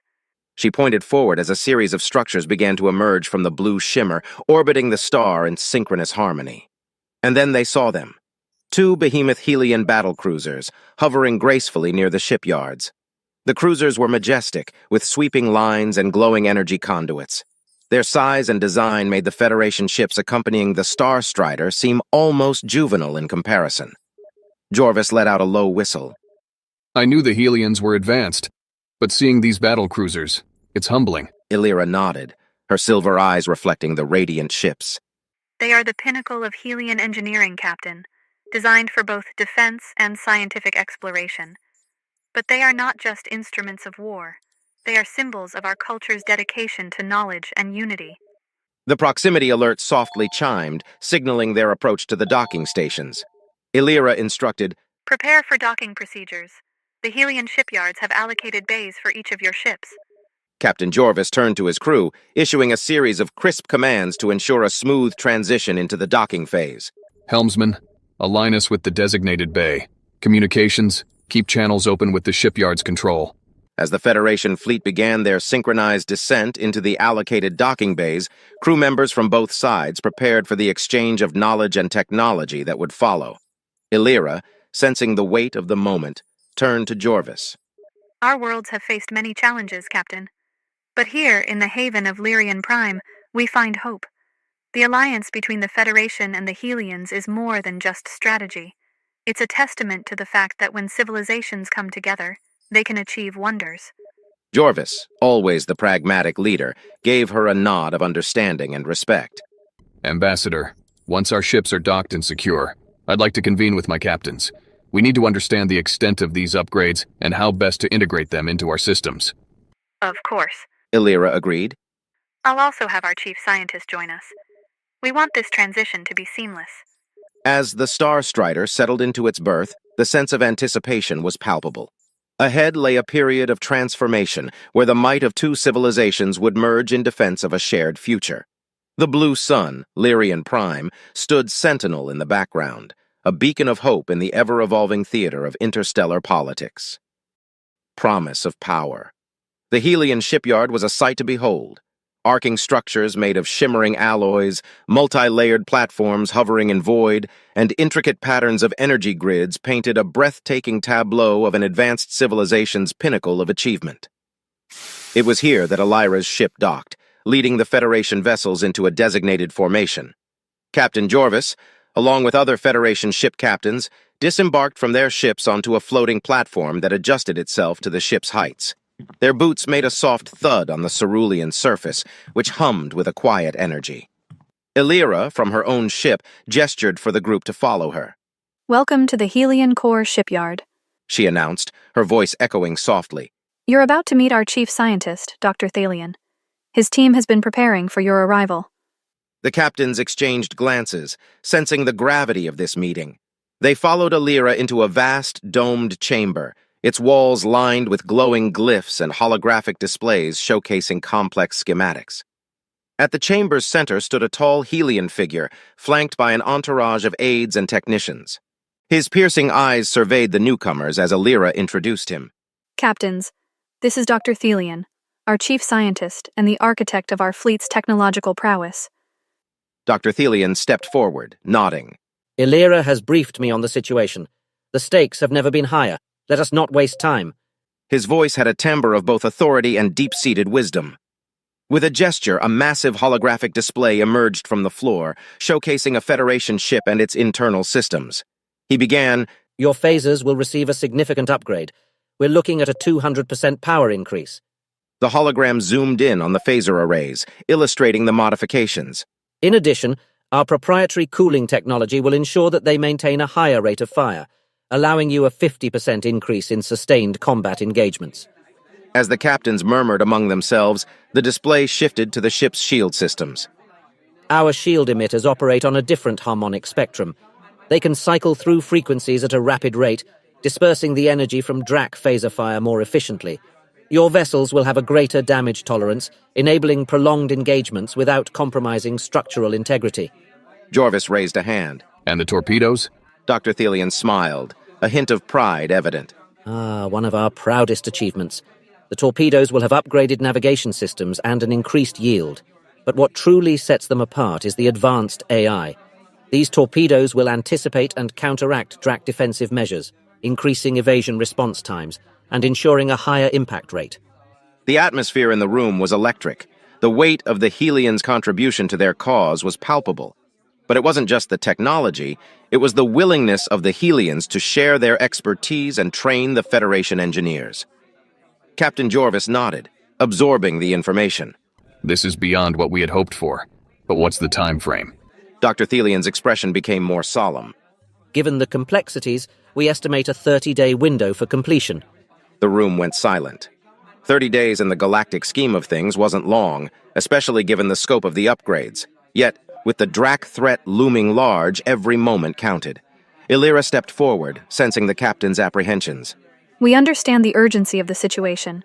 Our teams will work around the clock to ensure timely completion.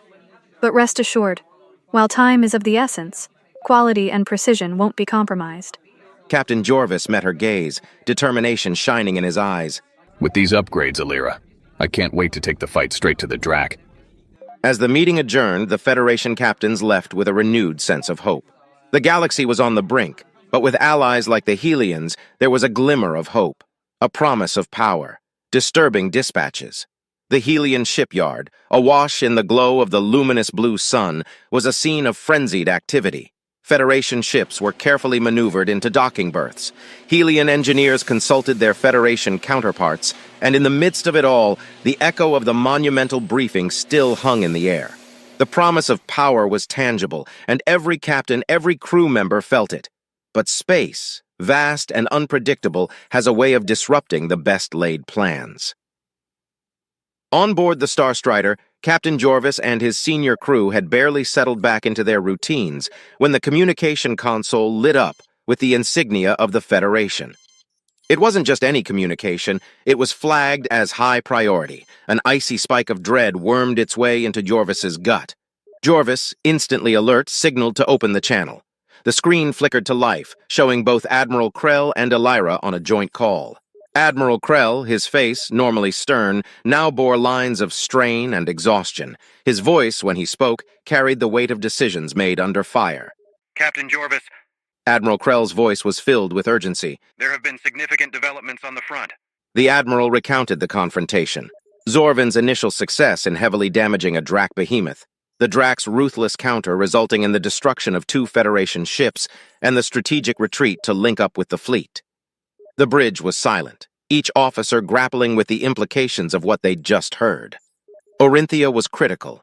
The Drac's encroachment into Federation space was bolder and more aggressive than they'd anticipated. Illyra's usually serene face looked troubled. We've been apprised of the situation as well. This council was initiated to ensure that both our peoples are in alignment. Jorvis found his voice. Admiral, what are our next steps? We regroup, assess, and retaliate.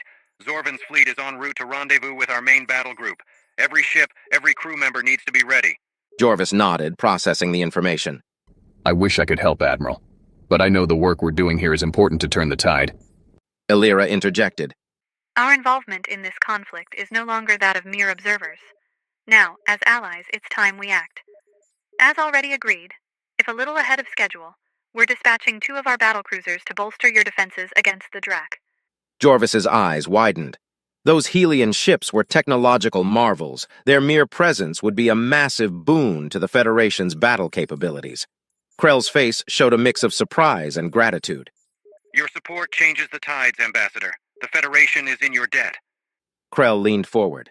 If I might request, having a contingent of Federation personnel aboard the Helian battle cruisers would symbolize our joint venture against this threat. Illyra considered this for a moment before nodding. It shall be done. Let it be a testament to the unity of our civilizations. However, Illyra's voice took on a note of caution. Due to our current location, it will take the battlecruisers 7 days to reach the main conflict zone. Krell nodded. Understood. We'll prepare for their arrival. As the communication ended, Captain Jorvis looked out at the vast expanse, filled with a renewed sense of hope. The promise of the Helian battlecruisers offered a glimmer of hope in an otherwise dire situation. Yet as Yorvis gazed out into the vast expanse of space, he knew that in war, time was the most elusive ally, and 7 days could change the fate of the galaxy. Shadows and decisions.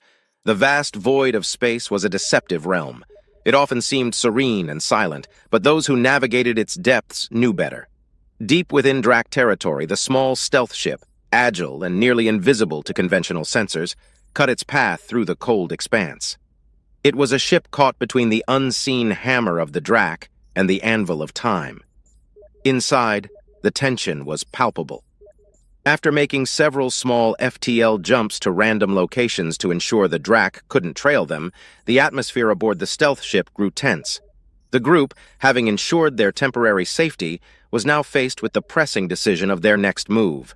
Their cloak shielded them, but it wasn't a guarantee. The Drac were clever, resourceful, and their territory was vast. They could emerge from anywhere, anytime. A fact Rice kept pointing out as he studied the star charts. We need to get back to the Federation. It's the logical move, Rice insisted, fingers dancing across the console, plotting potential routes. Lyra nodded in agreement. I've been in more close calls than I care to admit, Prince. Heading deeper into enemy territory isn't one I'm keen to add to the list. Prince Arlen stood at the main viewport, his gaze distant, fixed on the swirling nebulas and distant star clusters. My people. Those who escaped. They're out there, still resisting. I can't abandon them. Not now. His voice was a blend of determination and despair. Lithia, always the voice of reason, tried to bridge the gap. Arlon, no one's suggesting that. But perhaps there's a middle path. We get to the rebels, share what we know, and then make our way to the Federation with more numbers, more strength. Arlen turned to face them, the weight of a world on his shoulders evident in his eyes. You don't understand. Those rebels are more than just survivors. They're symbols. Symbols of resistance, of hope. We can't let them down. Rice exhaled, running a hand through his hair. Look, I get it. The drive to stand by your people, especially in their darkest hours. But what good are we to them if we get caught before we even reach them? The prince walked over to the console, fingers skimming over the holographic projections. Here. He pointed to a cluster of stars. This is where we last made contact. If they're still out there, it's here. Lyra squinted at the map. That's the Viserion Nebula. It's dense. Sensors would be unreliable. It could offer us cover. And risk, Rice added, but there was no venom in his voice, just wearied realism. A heavy silence filled the cabin. Each person lost in their thoughts weighed the risks, the rewards, the values they held dearest. The very essence of their mission was alliances, unity, and collective defiance. A realization that in a universe where threats like the Drac existed, divides were a luxury none could afford. Lithia broke the silence. We stand together then. To the rebels first, then, with added strength, to the Federation. Arlon looked gratefully at his companions. Thank you. Rice, despite his reservations, smirked. Well, let's just hope your rebels have good food. With a shared chuckle lightening the atmosphere, the coordinates were set. The stealth ship, a silent testament to hope, resilience, and the collective spirit, warped into the embrace of the nebula and the promises it held. The vastness of space enveloped the scene as the stars themselves seemed to watch with bated breath. Emerging from the nebulous shimmer of a nearby star cluster, the sleek, battle-worn forms of Zorvan's 4 ships appeared. Their engines hummed with a subdued power, their metal skins adorned with the scars of recent combat. As they approached the formidable formation of the 8th Fleet, a myriad of beacons lit up, signaling their safe docking trajectories. Across the vast array of the 8th Fleet's vessels, bridge crews stared in awe at the holoscreens. The images of Zorvan's ships bore testament to their fierce encounters with the Drac. The very fact that they had emerged from such a confrontation was enough to send murmurs of admiration rippling through the ranks. On the flagship of the 8th Fleet, Captain Hale adjusted his cap and whispered to his first officer, "That's the ship that took on a Drac behemoth and lived to tell the tale." The first officer, a grizzled veteran named Hark, nodded. Zorvan's got the touch of the ancients, never seen anything quite like it. Indeed, similar exchanges took place across the fleet. Communications channels buzzed with a mix of speculation and awe. Tales of Zorvan's audacity, his tactical genius, and above all his unyielding courage were shared and reshared, growing in grandeur with each retelling. A broadcast signal bearing Zorvan's insignia soon pierced the ambient chatter. The deep, resonant voice of the revered commander filled every vessel's communication system. Captains of the 8th Fleet, this is General Zorvan. We have much to discuss. I request your presence aboard my ship for a strategy debrief. The response was almost immediate. One by one, affirmations from captains poured in. General Zorvan, Captain Hale of the Star Vanguard. We are at your service. Another chimed in. This is Captain Wren of the Nebula Guard. It'll be an honor to stand with you. And so it continued. A chorus of captains expressing their respect and readiness. On Zorvan's ship, the crew prepared the conference room. The large round table gleamed under the overhead lights, surrounded by seats equipped with data terminals. At the head of the table, a larger terminal was set up, no doubt for Zorvan himself. As the captains began to arrive via transport shuttles, the airlock chamber became a melting pot of Federation uniforms. The various insignias and badges told tales of battles fought and victories won. Yet as each captain stepped onto Zorvan's ship, there was a shared sentiment. Respect for the man who had, against all odds, given the Drac pause. Greeting each captain personally, Zorvan nodded, exchanged a few words, and ensured everyone felt acknowledged. This wasn't just about strategy. It was about unity. As Captain Hale approached, he extended his hand. General, your deeds are already the stuff of legends. We stand with you. Zorvan, his face bearing the weight of the recent battle but eyes alight with a fierce determination, nodded. Thank you, Captain. Today we unite as one fleet, one force. Together we'll write the next chapter of this legend. The chamber soon filled with the murmurs of discussions, anticipation for the debrief, and the shared camaraderie of warriors ready to face a common foe. The stage was set for Zorvan's next move, and every soul aboard his ship felt it. History was in the making. The debrief. The grand conference room on Zorvan's ship was awash with captains from all corners of the Federation. Its circular shape, with a massive view screen on one side and tiers of seats, made it reminiscent of ancient amphitheaters. Every seat was occupied, with the assembled captains leaning forward in anticipation. The room dimmed and the view screen came to life, displaying the imposing figure of Admiral Krell. He sat in his command chair on the bridge of the Federation's primary command ship, the great star expanse stretching out behind him. The iconic silver beard and steely eyes of Krell commanded immediate respect. Captains of the 8th Fleet, we gather under the most dire of circumstances, yet also with a ray of hope. This ray of hope has been ignited by General Zorvan and his crew. He paused, emotion evident in his eyes. But it's with a heavy heart that we also remember the brave souls who paid the ultimate price in the recent encounter. Their memories will fuel our fight, and their sacrifice will not be in vain. A somber moment of silence washed over the room as the weight of the Admiral's words sank in. Zorvan then stepped forward, the room's lights illuminating him. He stood tall, his posture radiating authority and confidence. Thank you, Admiral. Captains, our encounter with the Drac revealed several crucial insights. Insights that may very well turn the tide in our favor.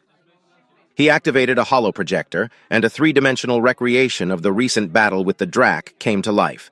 Ships darted about, with Zorvan providing a detailed narration of each strategic move. As we approached the Drac's behemoth, he said, zooming in on a segment of the battle, we noted their initial overconfidence.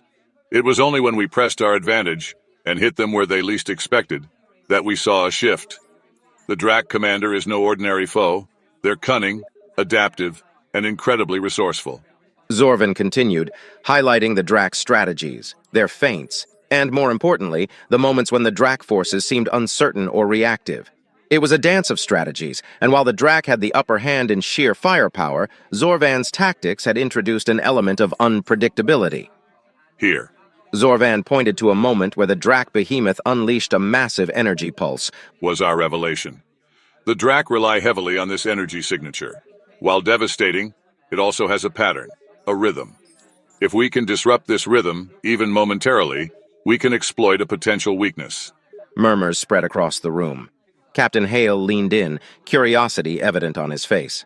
Are you suggesting we can jam or interfere with their primary weapon system? Zorvan nodded. Exactly. Our engineers have already begun working on a potential countermeasure. If successful, it could grant us a significant advantage. Admiral Krell, listening intently, interjected. This could be the game changer, but it won't be easy. The Drac won't sit idly by. You're right, Admiral, Zorvan affirmed. But we've been on the defensive for too long. It's time we shift the narrative. With this potential weakness, and the combined might and wit of the 8th Fleet, we have a fighting chance. Krell nodded approvingly. General Zorvan, you've given us hope in these dark times. The Federation stands by you. Zorvan saluted. We stand together, Admiral.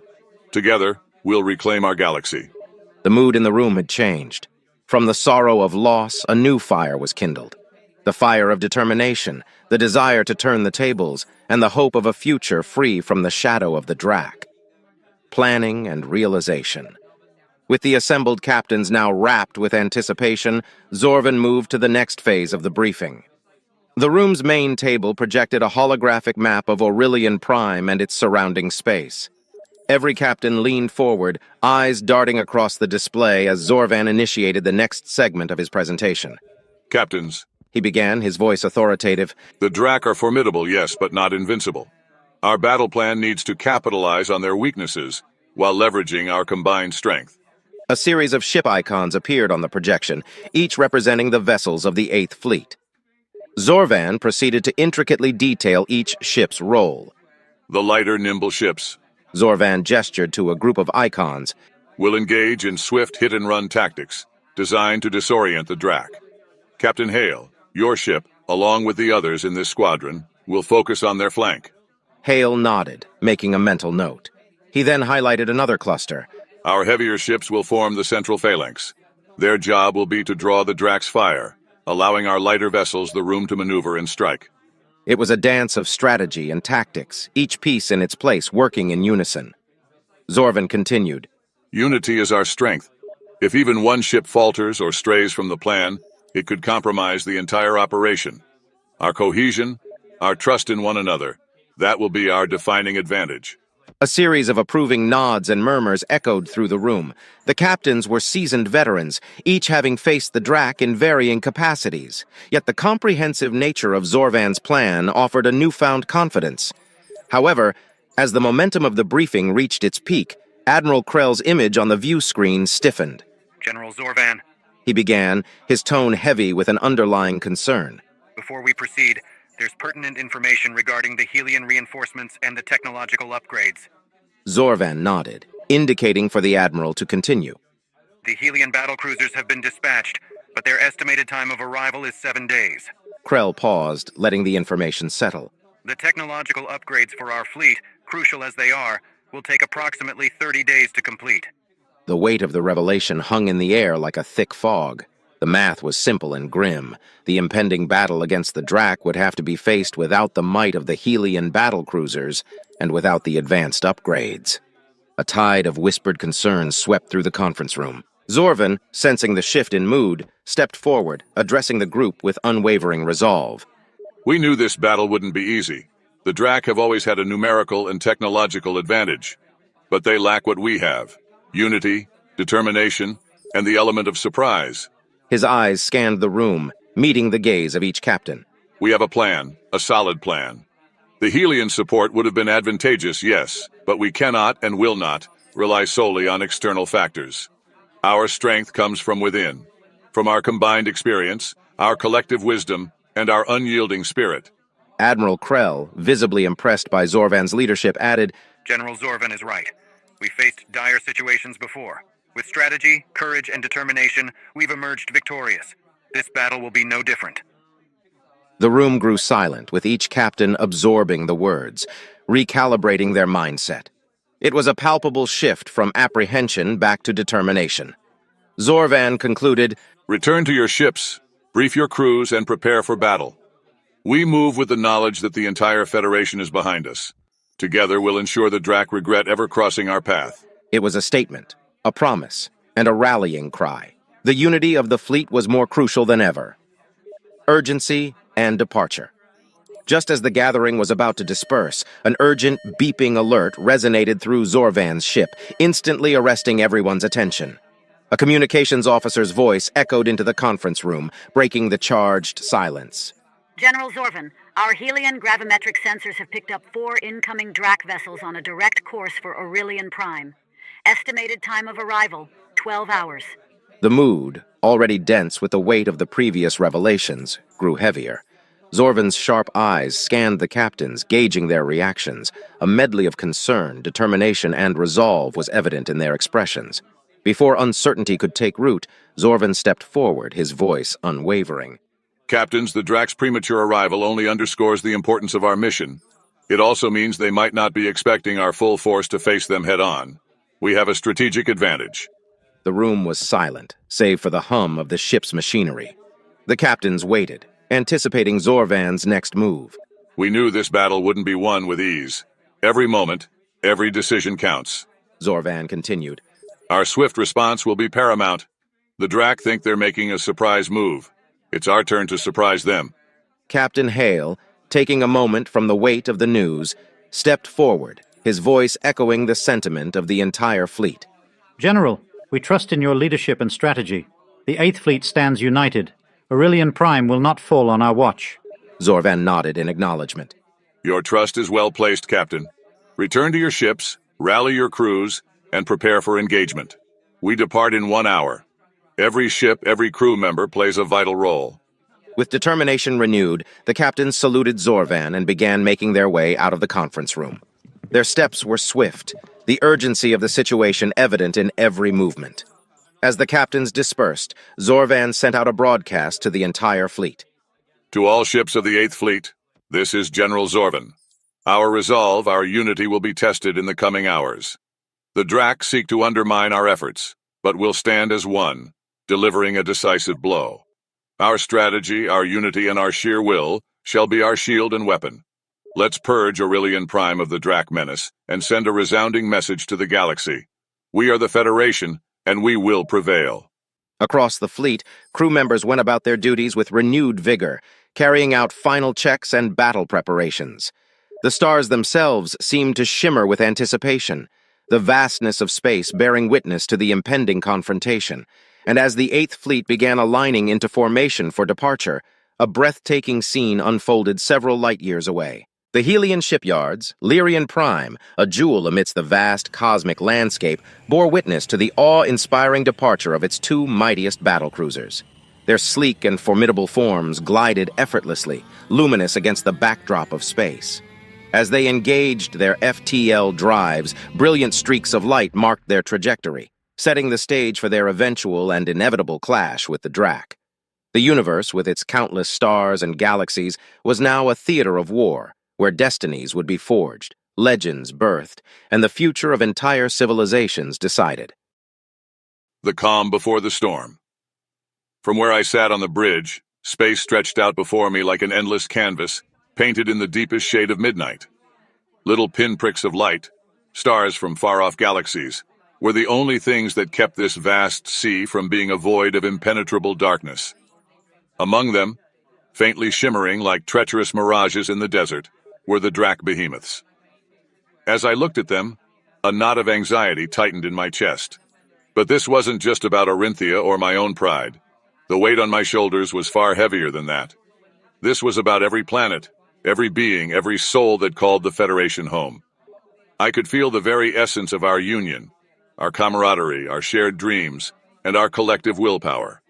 We had lived in harmony, championing the values of freedom and unity, and these behemoths threatened to shatter it all. I tried to steady my breathing, drawing in the cold, sterile air of the ship's bridge. My fingers tapped lightly against the armrest of my command chair, a rhythm of uncertainty. There was something deeply unnerving about the calmness, about the stillness of this moment. It felt like the world held its breath, waiting for the storm that was about to unfold. Suddenly, the contemplative silence was interrupted by a series of beeps, the signals. Proximity alerts indicating the Drac fleet was nearing our position. A glance at the tactical display confirmed their approach, their massive signatures impossible to miss. The reality of the confrontation ahead came crashing down on me. This wasn't just another skirmish or a routine patrol encounter. This was war, and I had to lead the Federation's defense. Taking a deep breath, I stood up from my chair, feeling its cold embrace leave my back. "All hands," I announced, my voice resonating throughout the ship. "Prepare for engagement." I took a moment to look around the bridge, locking eyes with each of my officers. They too understood the gravity of the situation. But there was also a spark in their eyes, a fire that reflected determination, trust, and an unwavering belief in our cause. Gathering myself, I continued, "I won't lie to you. What lies ahead will test us in ways we've never imagined. We face an enemy that's relentless, cunning, and unlike any other. But remember, we are the Federation. We've faced adversity before and emerged stronger each time. Today will be no different." I paused, letting my words sink in. The Drak may have numbers, they may have behemoths, but we have something they'll never understand: unity. We fight not as separate ships, not as individuals, but as a collective, bound by a shared purpose. We fight for our homes, for our loved ones, and for the values that define us. A chorus of affirmations rang out across the bridge, echoing my sentiments. "We engage on my mark," I declared, feeling the rush of adrenaline. "Positions everyone, and may the stars guide us to victory." The vastness of space that once felt daunting now felt like an arena, a stage where our destiny would be decided. The calm was about to give way to the storm, and I, Zorvan, would lead the charge. The opening salvo. The vastness of space became alive with motion and energy as our ships, like orchestrated dancers, took their designated positions. From my command post, I could oversee this dance, a deadly ballet in the theater of war. The humming of the engines, the soft glow of our shield generators, the chatter of commanders over the comms, it was all an elaborate symphony before the storm. There it was, the previously damaged Drak ship from our last dance. It had a distinct scar, a cruel reminder of the damage we inflicted, and a testament to its resilience. But that very scar also marked its vulnerability, making it the prime target for our opening salvo. "Lock onto the damaged behemoth," I ordered crisply, the memory of our last encounter flashing briefly in my mind. "We strike where they're weak, and we strike hard." My tactical officer, Commander Thess, quickly responded, "Target locked, General. Awaiting your command." The ship's weapon systems hummed with lethal potential. I could feel it, the power, the anticipation, the rush of leading the charge. As we approached, every second felt elongated, a mix of anxiety and excitement. "Fire!" The word escaped my lips, echoing with determination. The space around us erupted into a brilliant display of energy beams, projectiles, and roaring engines. Our ships moved in a coordinated assault, striking the damaged Drak behemoth from multiple angles. Each hit was a symphony of light and force, and with every impact, I felt a surge of hope. The climax came in a blinding burst of light as the ship's core detonated. An exhilarating sensation coursed through me, watching the behemoth fracture into countless pieces. The sight of that once imposing vessel being reduced to cosmic dust was a spectacle, one that I hoped would echo across the galaxy. The bridge erupted in cheers. The initial victory, the first blow had been dealt, and it was ours. I allowed myself a moment, just a fleeting one, to savor the triumph. But amidst the celebration, my strategic mind kicked in, analyzing the situation and weighing the challenges that lay ahead. 4 more behemoths loomed in the distance, their menacing silhouettes stark against the backdrop of Orinthia. "Steady, crew," I voiced, letting the weight of my words dampen the premature elation. That was just the first. We have more adversaries ahead, and we need to be prepared. Looking out, I saw the remaining Drak behemoths adjusting their formation, clearly realizing the threat we posed. They were not to be underestimated. Their colossal size, their advanced tech, and their ruthless tactics made them formidable adversaries. But we had something they didn't: unity, strategy, and the heart of the Federation beating within each of us. "We took down one," I said with resolve, addressing the crew. "We can and will take down the rest. All ships adjust formation. Let's employ the jamming strategy on their primary weapons. Commander Thess, ready the interference pulse." The battle had only just begun, and while we had drawn the first blood, the real challenge lay ahead. Yet with every strike, every maneuver, and every decision, I was reminded of the strength and unity of the Federation fleet. As the distance between us and the remaining Drak behemoths closed, I knew this would be a battle for the ages, a defining moment not just for me, Zorvan, but for the entire Federation. The heart of the battle. The vastness of space became an intricate chessboard, And as the Federation fleet danced in deadly synchrony with the Drak behemoths, each move was a calculated gambit. The darkness lit up with the iridescence of energy beams and explosions, painting a macabre tapestry of war. I leaned forward, my eyes scanning the battlefield, absorbing every detail, every movement. Deploy the jamming device on their primary weapon systems, I ordered, hoping to exploit the vulnerability we had recently uncovered. As the device was launched, a tense silence settled over the bridge. We all waited with bated breath, hoping for even a momentary lapse in the Drak's formidable offense. The initial results were promising, the pulsating energy from the jammer causing a brief interruption in their firing sequence. "We have a window. All ships, focus fire on the second behemoth's left flank," I commanded, seizing the moment. The fleet responded with unmatched precision, beams converging on the targeted area. But space battles are seldom straightforward. The jammer's effect began to wane faster than anticipated, and soon the Drak's weapon systems roared back to life. I felt a sinking feeling in the pit of my stomach as a brilliant beam from one of the behemoths pierced through the void and struck one of our cruisers. The resulting explosion was both mesmerizing and heart-wrenching. "Evacuate the ship," I screamed, hoping against hope that some could be saved from the doomed vessel. Every loss stung deeply, a sharp reminder of the price of this war. But amidst the chaos and despair, moments of hope shone through. Intercepted Drak communications revealed their surprise and frustration. They hadn't expected this level of resistance, and it was clear our strategies were taking a toll. A smirk formed on my lips. "We have them rattled. Stay the course and maintain formation. Let's give them a fight they'll never forget." With renewed vigor, the fleet pressed on, making strategic advances and retreats. As ships darted about, leaving streaks of light in their wake, I found myself constantly adapting, rethinking strategies on the fly. My tactical overlay became a frenzied dance of shifting vectors and projected outcomes. Amidst the turmoil, a voice broke through. "General, we've punched through the defenses of the third behemoth."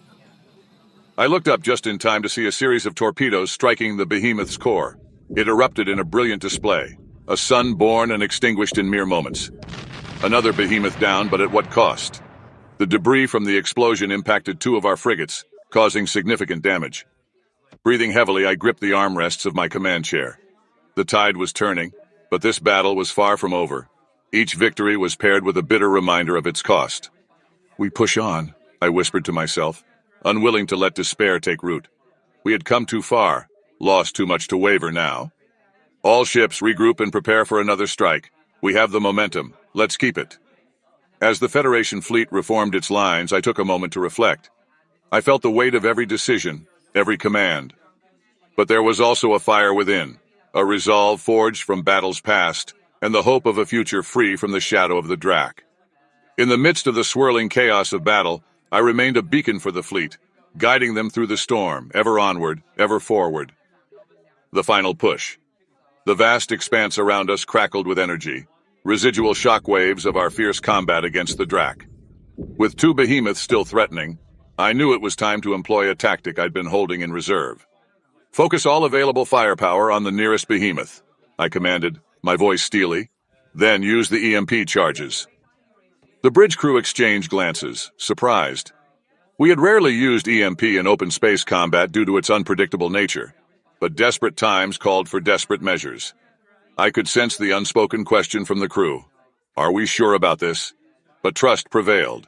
They had seen the odds we had overcome so far. The first salvo of fire was a sight to behold. Federation ships, moving in orchestrated patterns, unleashed a barrage on the Drak behemoth, targeting its weak points. As the behemoth reeled from the assault, a squadron of our fighters swooped in, dropping the EMP charges right onto its exposed sections. The resulting electromagnetic pulse sent a cascading shock through the behemoth, causing it to falter and go dark. A hush of disbelief fell over the bridge. It had worked. "Press the advantage. All ships fire at will," I shouted. The behemoth, devoid of its shields, was soon consumed in a storm of explosions, fragmenting into countless pieces that glittered like a deadly rain. Cheers erupted around me, but my eyes were fixed on the last behemoth. It too had seen the fate of its kin, and was now making hasty preparations. "It's trying to make a jump to hyperspace," my navigation officer warned. We couldn't let it escape.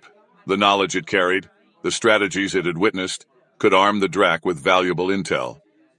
All available units, intercept and disable its jump drives, I bellowed. What ensued was a frenzied race against time. Squadrons zoomed towards the behemoth, dodging its defensive fire, and trying to get close enough to deliver crippling shots to its engines. Every moment stretched, seconds feeling like hours. On the view screen, the behemoth's engines glowed brighter, signaling its imminent departure. No, I whispered, feeling the weight of the situation. If it escaped, our victory, as monumental as it was, would be overshadowed by the implications of a behemoth carrying our tactics back to the Drac reinforcements. And then, in a flash of light and energy, the behemoth was gone, vanished into the ether of hyperspace. The bridge, moments ago a hubbub of activity, sank into a heavy silence. We had won the day, but at a cost. I took a deep breath, feeling the weight of the galaxy on my shoulders. Record the battle data, analyze the jump vector. We need to be prepared for what's coming next, I said with a solemn tone. Celebratory cheers from the fleet's communication channels echoed around us. We had achieved a significant victory, but the war was far from over. The lone escaping behemoth would surely relay our tactics to the Drac War Council, making our future encounters even more challenging. But for now, amidst the debris of a hard-fought battle, there was a moment of triumph, a brief respite for the brave souls of the 8th Federation Fleet. Looking out into the vastness of space, the stars beyond twinkling with distant promise, I felt a mix of pride and trepidation. The universe awaited, and we had sent a clear message. The Federation would stand tall, no matter the odds. Several light years away, near the fringes of the Viserion Nebula, the stealth ship charted its course. While Zorvan and the 8th Fleet were locked in their celestial dance with the Drac behemoths, here on the other side of known space, a different story was unfolding, one of secrecy, resilience, and a desperate hope. As the ship skirted the edges of the Viserion Nebula, a soft pink and gold hue painted the vast canvas of space, casting ephemeral shadows within the ship's cabin. The nebula's density scattered their sensors, causing the displays to flicker with distorted readings. Lyra focused intently on the engines, ensuring the stealth drive remained optimal.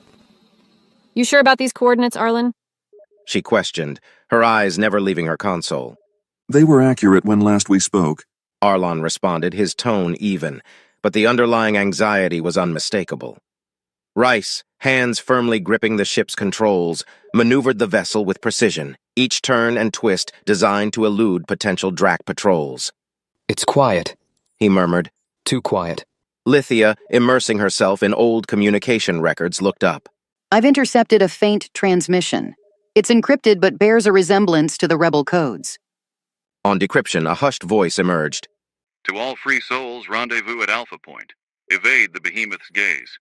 Arlen's face lit up with recognition. It's them. Alpha Point is a pre-designated secret meeting spot. He rapidly fed the new coordinates into the navigation system.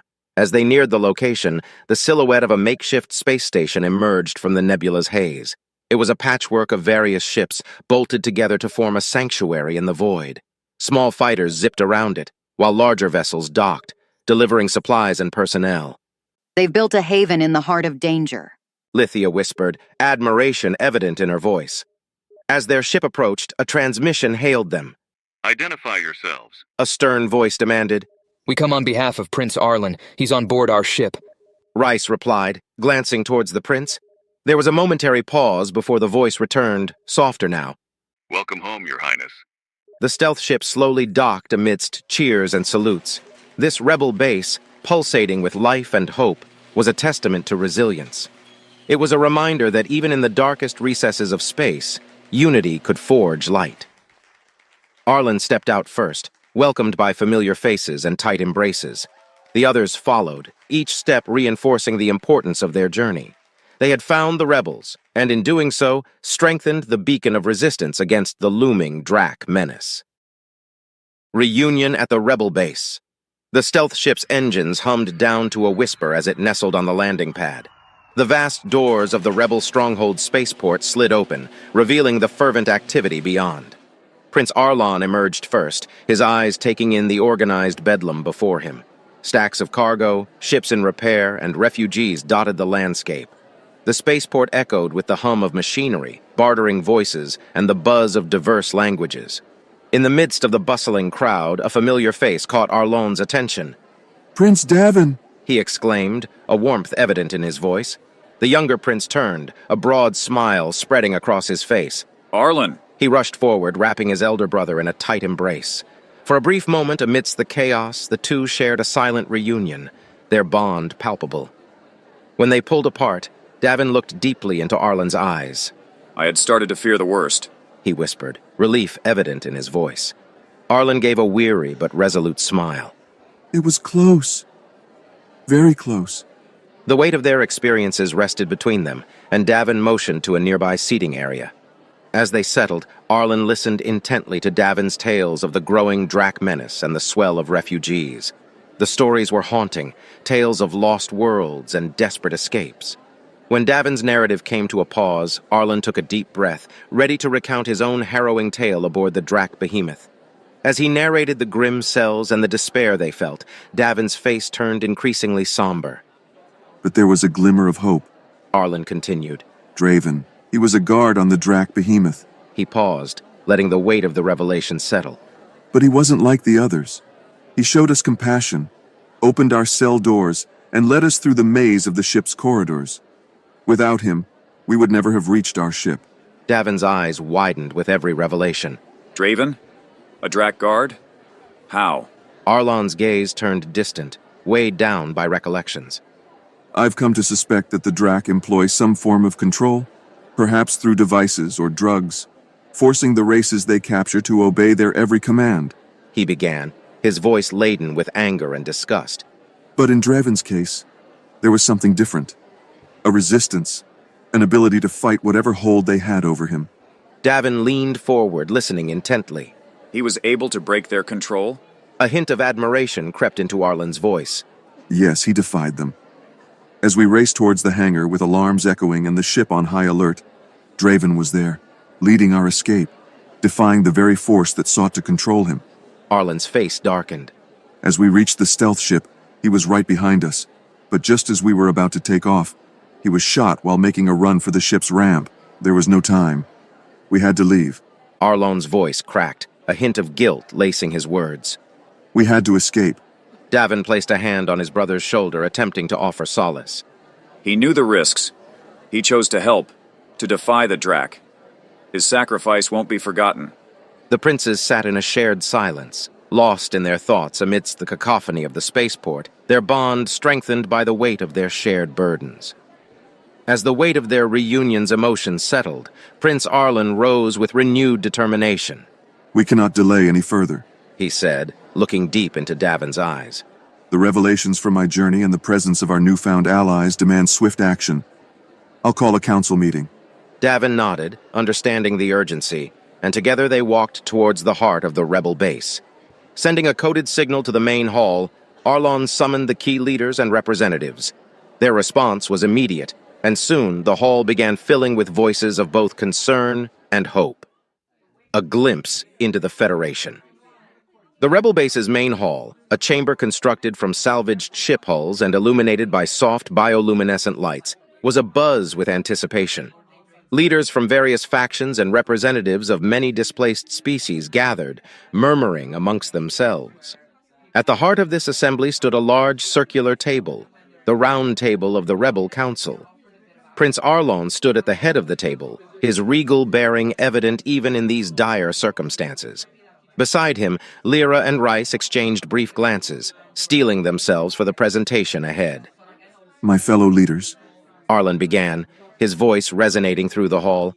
I understand we've all had our own struggles, our own tales of perseverance against the Drac. Today I bring you new allies, a new hope. He motioned to Lyra and Rice, who stepped forward. The emblem on their uniforms, a stylized galaxy with a burning star at its center, was unfamiliar to most in the room. I present to you Commanders Lyra and Rice of the Federation, Arlen declared, his tone imbued with respect. Lyra stepped forward, her posture resolute but her gaze containing a hint of uncertainty. The Federation, which I represent alongside Rice, is a vast coalition of systems and races from a distant corner of the galaxy, she began. While we have known peace and cooperation among our planets, we've recently detected unsettling movements from the Drac near our territories. We suspect that their tyrannical expansion will soon reach our realms. She continued, her tone earnest. Our original mission was to gather intelligence on the Drac, to understand their tactics, their strengths. But after our capture and subsequent escape alongside Prince Arlon, our mission has evolved. We've come to realize the gravity of the situation. The Drac's ambitions know no bounds. Rice, echoing Lyra's sentiments, added, Knowing what might be on the horizon for our Federation, we believe that an alliance between us would be invaluable. Together we can share technologies, intelligence, and strengths. If the Drac's oppression has shown us anything, it's that unity is our most potent weapon against them. Lyra nodded in agreement. While our main objective was reconnaissance, finding Prince Arlon and understanding the true extent of the Drac menace has shifted our priorities. We now seek alliances, unity. Together we can stand strong and prevent the tragedies that have befallen your worlds from reaching ours. Arlon, sensing the weight of the moment, stepped in. I have fought alongside them. I've seen their valor, their honor. While skepticism is warranted, we cannot let distrust hinder potential alliances. We need every advantage against the Drac. The murmurs grew in volume as factions discussed among themselves. The decision would not be simple, but the proposition held a glimmer of hope, a possibility of turning the tides against the seemingly invincible Drac forces. The assembly would continue into the night, weighing the pros and cons of an alliance with the Federation. Yet amidst the debate and discussions, one thing was clear. The Drac had united galaxies in their oppression, and it was that unity that might eventually lead to their downfall. Deliberation and decision. The air inside the main hall grew heavy as the last of Lyra's words echoed away. A low murmur of discussion spread out amongst the members of the Rebel Council. The vast chamber, with its bioluminescent lights casting a dim glow, seemed to shrink under the weight of the decisions that now had to be made. Commander Alicia, a towering figure with a cybernetic arm and a fierce reputation in battle, was the first to break the silence. The Federation lies across the expanse of the galaxy. What guarantee do we have that they will aid us in our time of need, or that they will even arrive in time? Her eyes darted skeptically between Lyra and Rice. Next, Lord Braxis, a humanoid with translucent skin revealing a network of glowing veins, chimed in. The Drac's might is unparalleled. We have seen them decimate worlds and reduce civilizations to ashes. Even with the support of this Federation, how can we hope to stand against such a force? Whispers of agreement rippled through the gathering, and doubt crept into many faces. Yorl, a representative of a nomadic species known for their wisdom, pondered aloud. How do we even know we can trust them? The Drac are masters of deception. For all we know, these two might be their spies. The tension was palpable. However, amidst this swell of skepticism, Arlon stood up. His posture was regal, and his gaze was unwavering as he scanned the room. Commanders, lords, and representatives, he began, the conviction in his voice commanding attention. I, too, share your concerns. I've witnessed firsthand the devastation the Drac can bring. And yes, the Federation's distance is vast, and our knowledge of them limited. But remember our dire situation. We are dwindling in numbers, losing ground with every passing day. He paused, allowing the weight of his words to sink in, then continued. Lyra and Rice, while strangers to us not long ago, risked everything for my escape, for our escape. Draven, my brother-in-arms, forced to do their bidding under their manipulation, broke free from their control to aid our escape. It's evident that not all hope is lost. Arlon stepped closer to the center of the council table, his voice gaining momentum. What I see before me is not just a proposed alliance, but a chance. A chance to share knowledge, technology, and unite against a common foe. The enemy of our enemy is our ally, and if the Drac fear the Federation enough to imprison their agents, then perhaps, just perhaps, this alliance could be the key to turning the tide. A heavy silence followed, eyes shifted, pondering the prince's words. Whispers filled the room as council members deliberated. Finally, Elder Morin, the eldest member of the council and revered for his experience, rose. We have all heard Prince Arlon. The stakes are high and the risks evident. But as the ancient proverb goes, in unity there is strength. Let us put faith in this alliance. A murmur of agreement spread, and one by one, council members signified their approval. With a sense of hope rekindled, a unanimous decision was reached. Very well. Moran decreed. We shall grant Lyra and Rice permission to establish contact with their Federation. Let's send forth a message of collaboration and resistance. Lyra and Rice exchanged a relieved glance, recognizing the gravity of the moment. After consulting with the council members to ensure all vital information about the Drac was included, Lyra headed to the stealth ship. Using its advanced communication system, she encrypted a message specifically for Ambassador Solane and the Federation. She personally recorded a segment, detailing their experiences and findings. Alongside her recording, a heartfelt message from the Rebel Council was added, underscoring the importance of the Alliance and the dire situation they faced. Once the compilation was complete, she dispatched the communication into the vastness of space, its contents carrying the hopes of an entire resistance.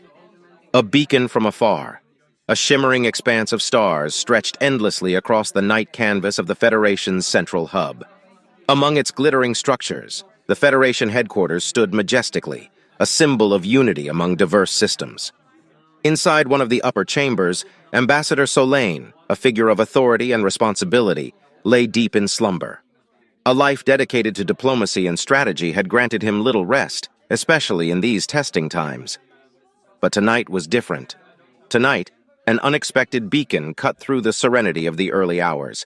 An urgent transmission alarm, a sound Solane had come to dread, pierced the silence. The room's ambient lighting slowly brightened, rousing the ambassador from his sleep. Bleary-eyed, he reached for the communication panel embedded in his bedside table. The encrypted code identified the message's origin, the stealth ship. Solane's heart rate quickened. Lyra and Rice. Memories of their last conversation before the daring mission into Drac territory flooded back. With a deep breath, he activated the message. Lyra's face, weary but determined, appeared on the screen.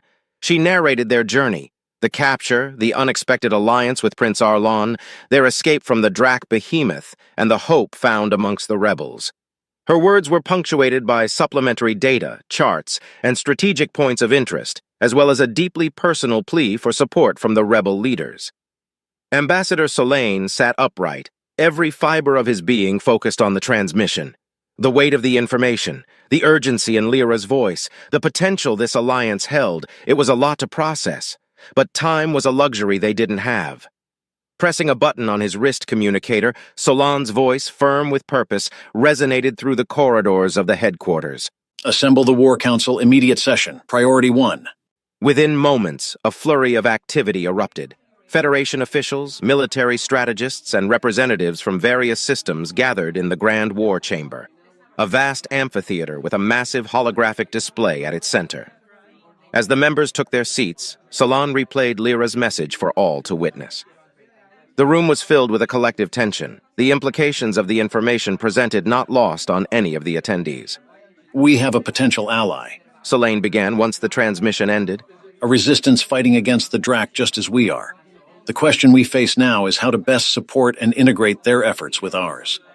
Debate ensued, a cacophony of ideas, strategies, and concerns filling the room.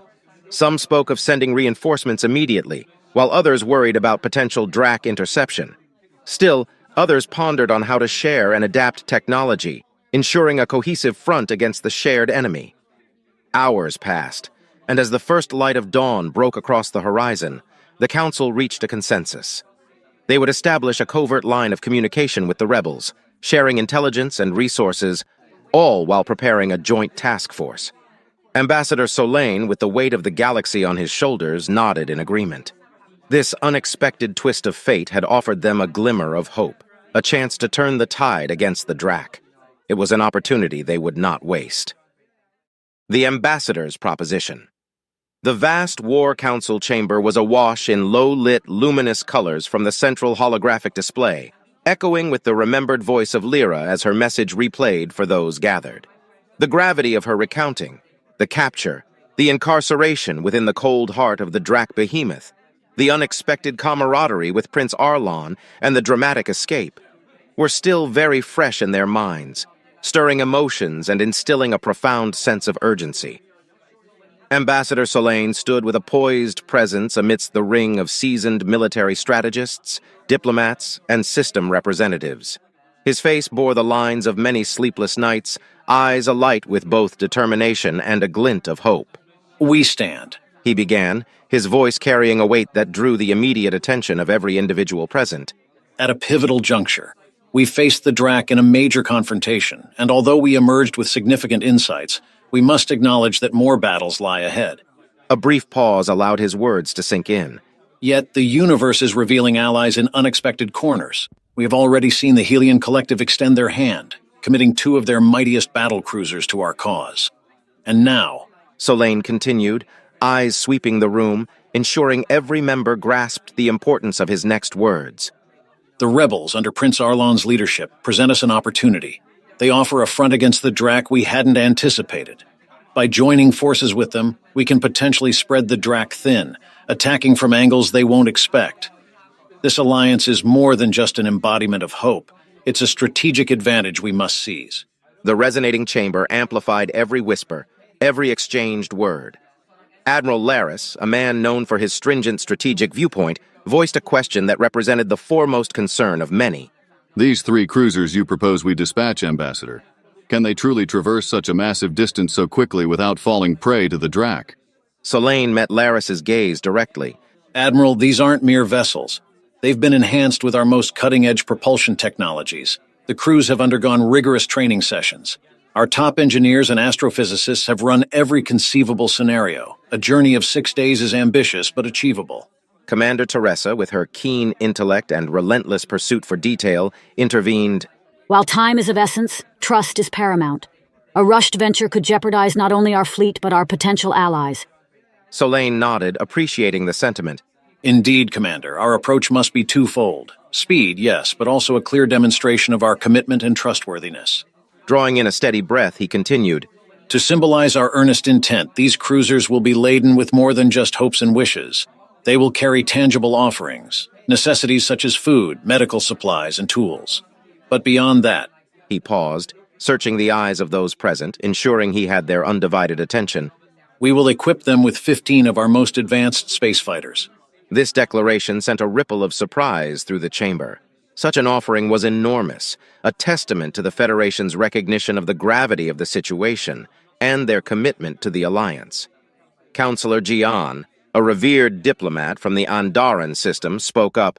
This isn't a mere gesture, Ambassador. It's a significant pledge. With our technological prowess combined with the rebels' unyielding spirit, this will build trust and offer them more protection from the Drac. The following minutes, which stretched into hours, were marked by fervent discussions and passionate arguments. Every angle was considered, every possibility dissected. The enormity of the decision weighed heavily on all. Yet by the time the first rays of the dawn sun pierced the horizon, illuminating the chamber with a golden hue, there was unity in decision. The Federation would extend its hand, bridging the space between them and their newfound allies. The hope for a unified front against the Drac was stronger than ever. Tactical outreach. The glow from the Grand War Chamber's massive holographic display cast a soft hue over the faces of the attendees, accentuating their rapt attention. Depicted was a detailed map of the galaxy, marked with potential rendezvous points. Given the ever-present threat of the Drac, Solane began, pointing to a shaded region on the hologram, our chosen rendezvous must be strategic, away from their known regions. His finger hovered over a point nestled between neutral star systems. This space void, I propose, is the place where our 2 forces conjoin, untouched by the prying eyes of our enemy. Murmurs of agreement echoed throughout the chamber.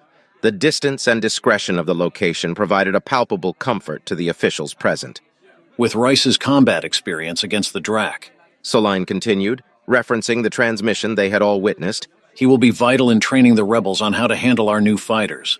With his help, this alliance doesn't just have the numbers, but also the tactical prowess. One council member, a strategist named Ilara, piped up. Our new fighters, combined with Rice's knowledge, make a formidable force. We must ensure seamless integration of our forces and theirs. Solane nodded. Indeed. Furthermore, 2 of our cruisers will remain with the rebels. Their continued presence will serve dual purposes, provide logistical support, and stand as a symbol of our burgeoning alliance. And the third? Another council member inquired. Our 3rd cruiser will be instrumental in strengthening our diplomatic ties. Solane responded. After delivering essential supplies, it will return with rebel representatives in Lyra to Federation space. A symbolic and strategic move to cement our newfound alliance. The discussion evolved into a strategic brainstorm. Delegates shared insights, drew up potential pitfalls, and evaluated contingencies. The weight of the decision and its monumental importance to the future of the Federation was felt by everyone. General Torren, one of the most seasoned members of the Council, finally rose from his seat. His experiences spanned numerous intergalactic skirmishes and diplomatic negotiations. Ambassador Solane, he intoned with gravitas. This proposal reflects our commitment to this newfound alliance and our collective determination against the Drak. It's a testament to our adaptability and hope. Applause spread across the chamber, signifying the overwhelming agreement among the members. As the clapping subsided, Solane gestured towards the communication console, hinting at the next steps. We will relay our proposal to the rebels soon. Until then, let's prepare and hope for a future where our combined forces rewrite the fate of the galaxy. Transmission of hope. In the center of the Grand War Chamber, under the grandeur of its vast dome, a sleek communication console rested. This piece of Federation technology held within its circuits the capability to transmit data across unfathomable distances, breaching the vast void of space to connect distant worlds. Ambassador Solane, accompanied by a handful of key council members, stood around the console. The importance of their next step was not lost on anyone present. Every word, every gesture that would be transmitted would potentially redefine the trajectory of their ongoing conflict with the Drak. General Torren, leaning against the console's side, looked intently at Solane. We need to be clear, Ambassador. They should know our intentions and plans in detail, but we should also convey our sincere hope for a prosperous future. Solane nodded. Precision and authenticity are crucial. Lyra's report already hints at the trust and camaraderie they've established with the rebels.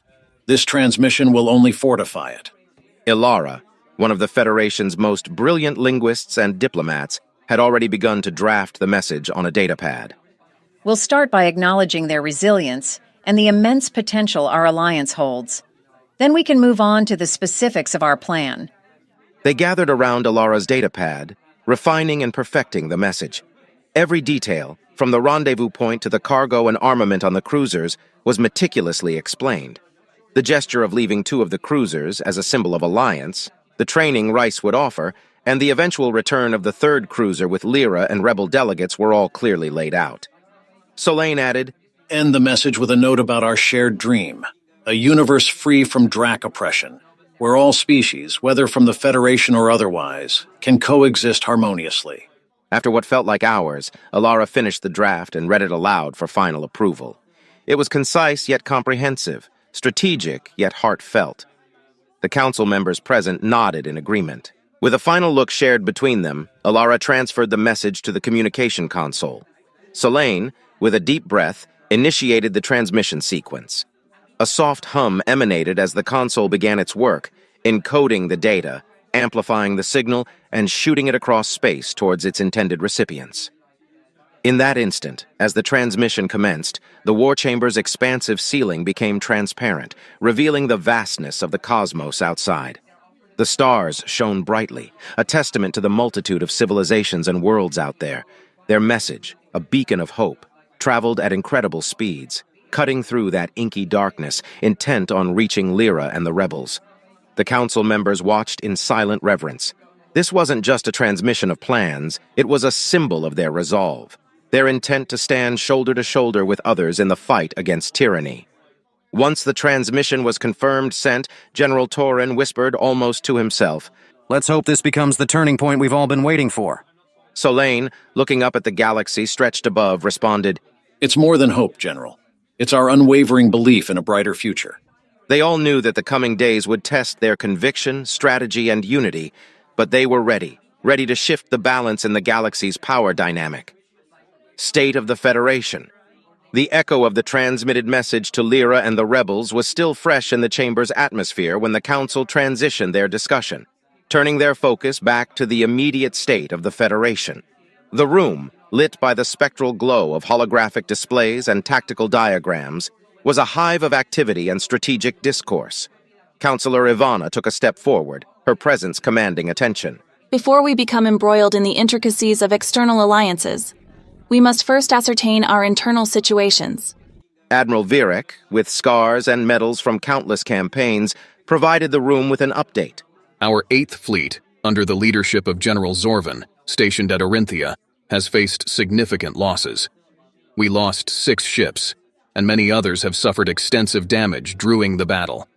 However, he paused, nodding appreciatively towards Orinthia's representatives. Due to Orinthian aid, repairs are progressing efficiently. We project that the fleet will regain full operating readiness within the next 3 to 5 days. A measured relief spread across the room, yet the shadow of the lost ships lingered palpably. With a brief look at her notes, General Cressa relayed, "Regarding our allies, the Helian Collective's 2 battlecruisers are expected in 4 days. Their arrival will undeniably enhance our tactical capabilities."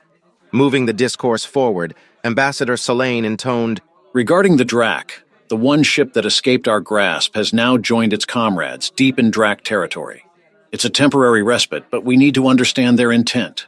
The display showcased the Drac ship's trajectories, a stark visual reminder of the ever-present threat. Director Lorne, head of Federation Intelligence, picked up on Solan's concern. "We believe they're consolidating forces, either for reinforcements or to strike elsewhere. We need to get ahead of them."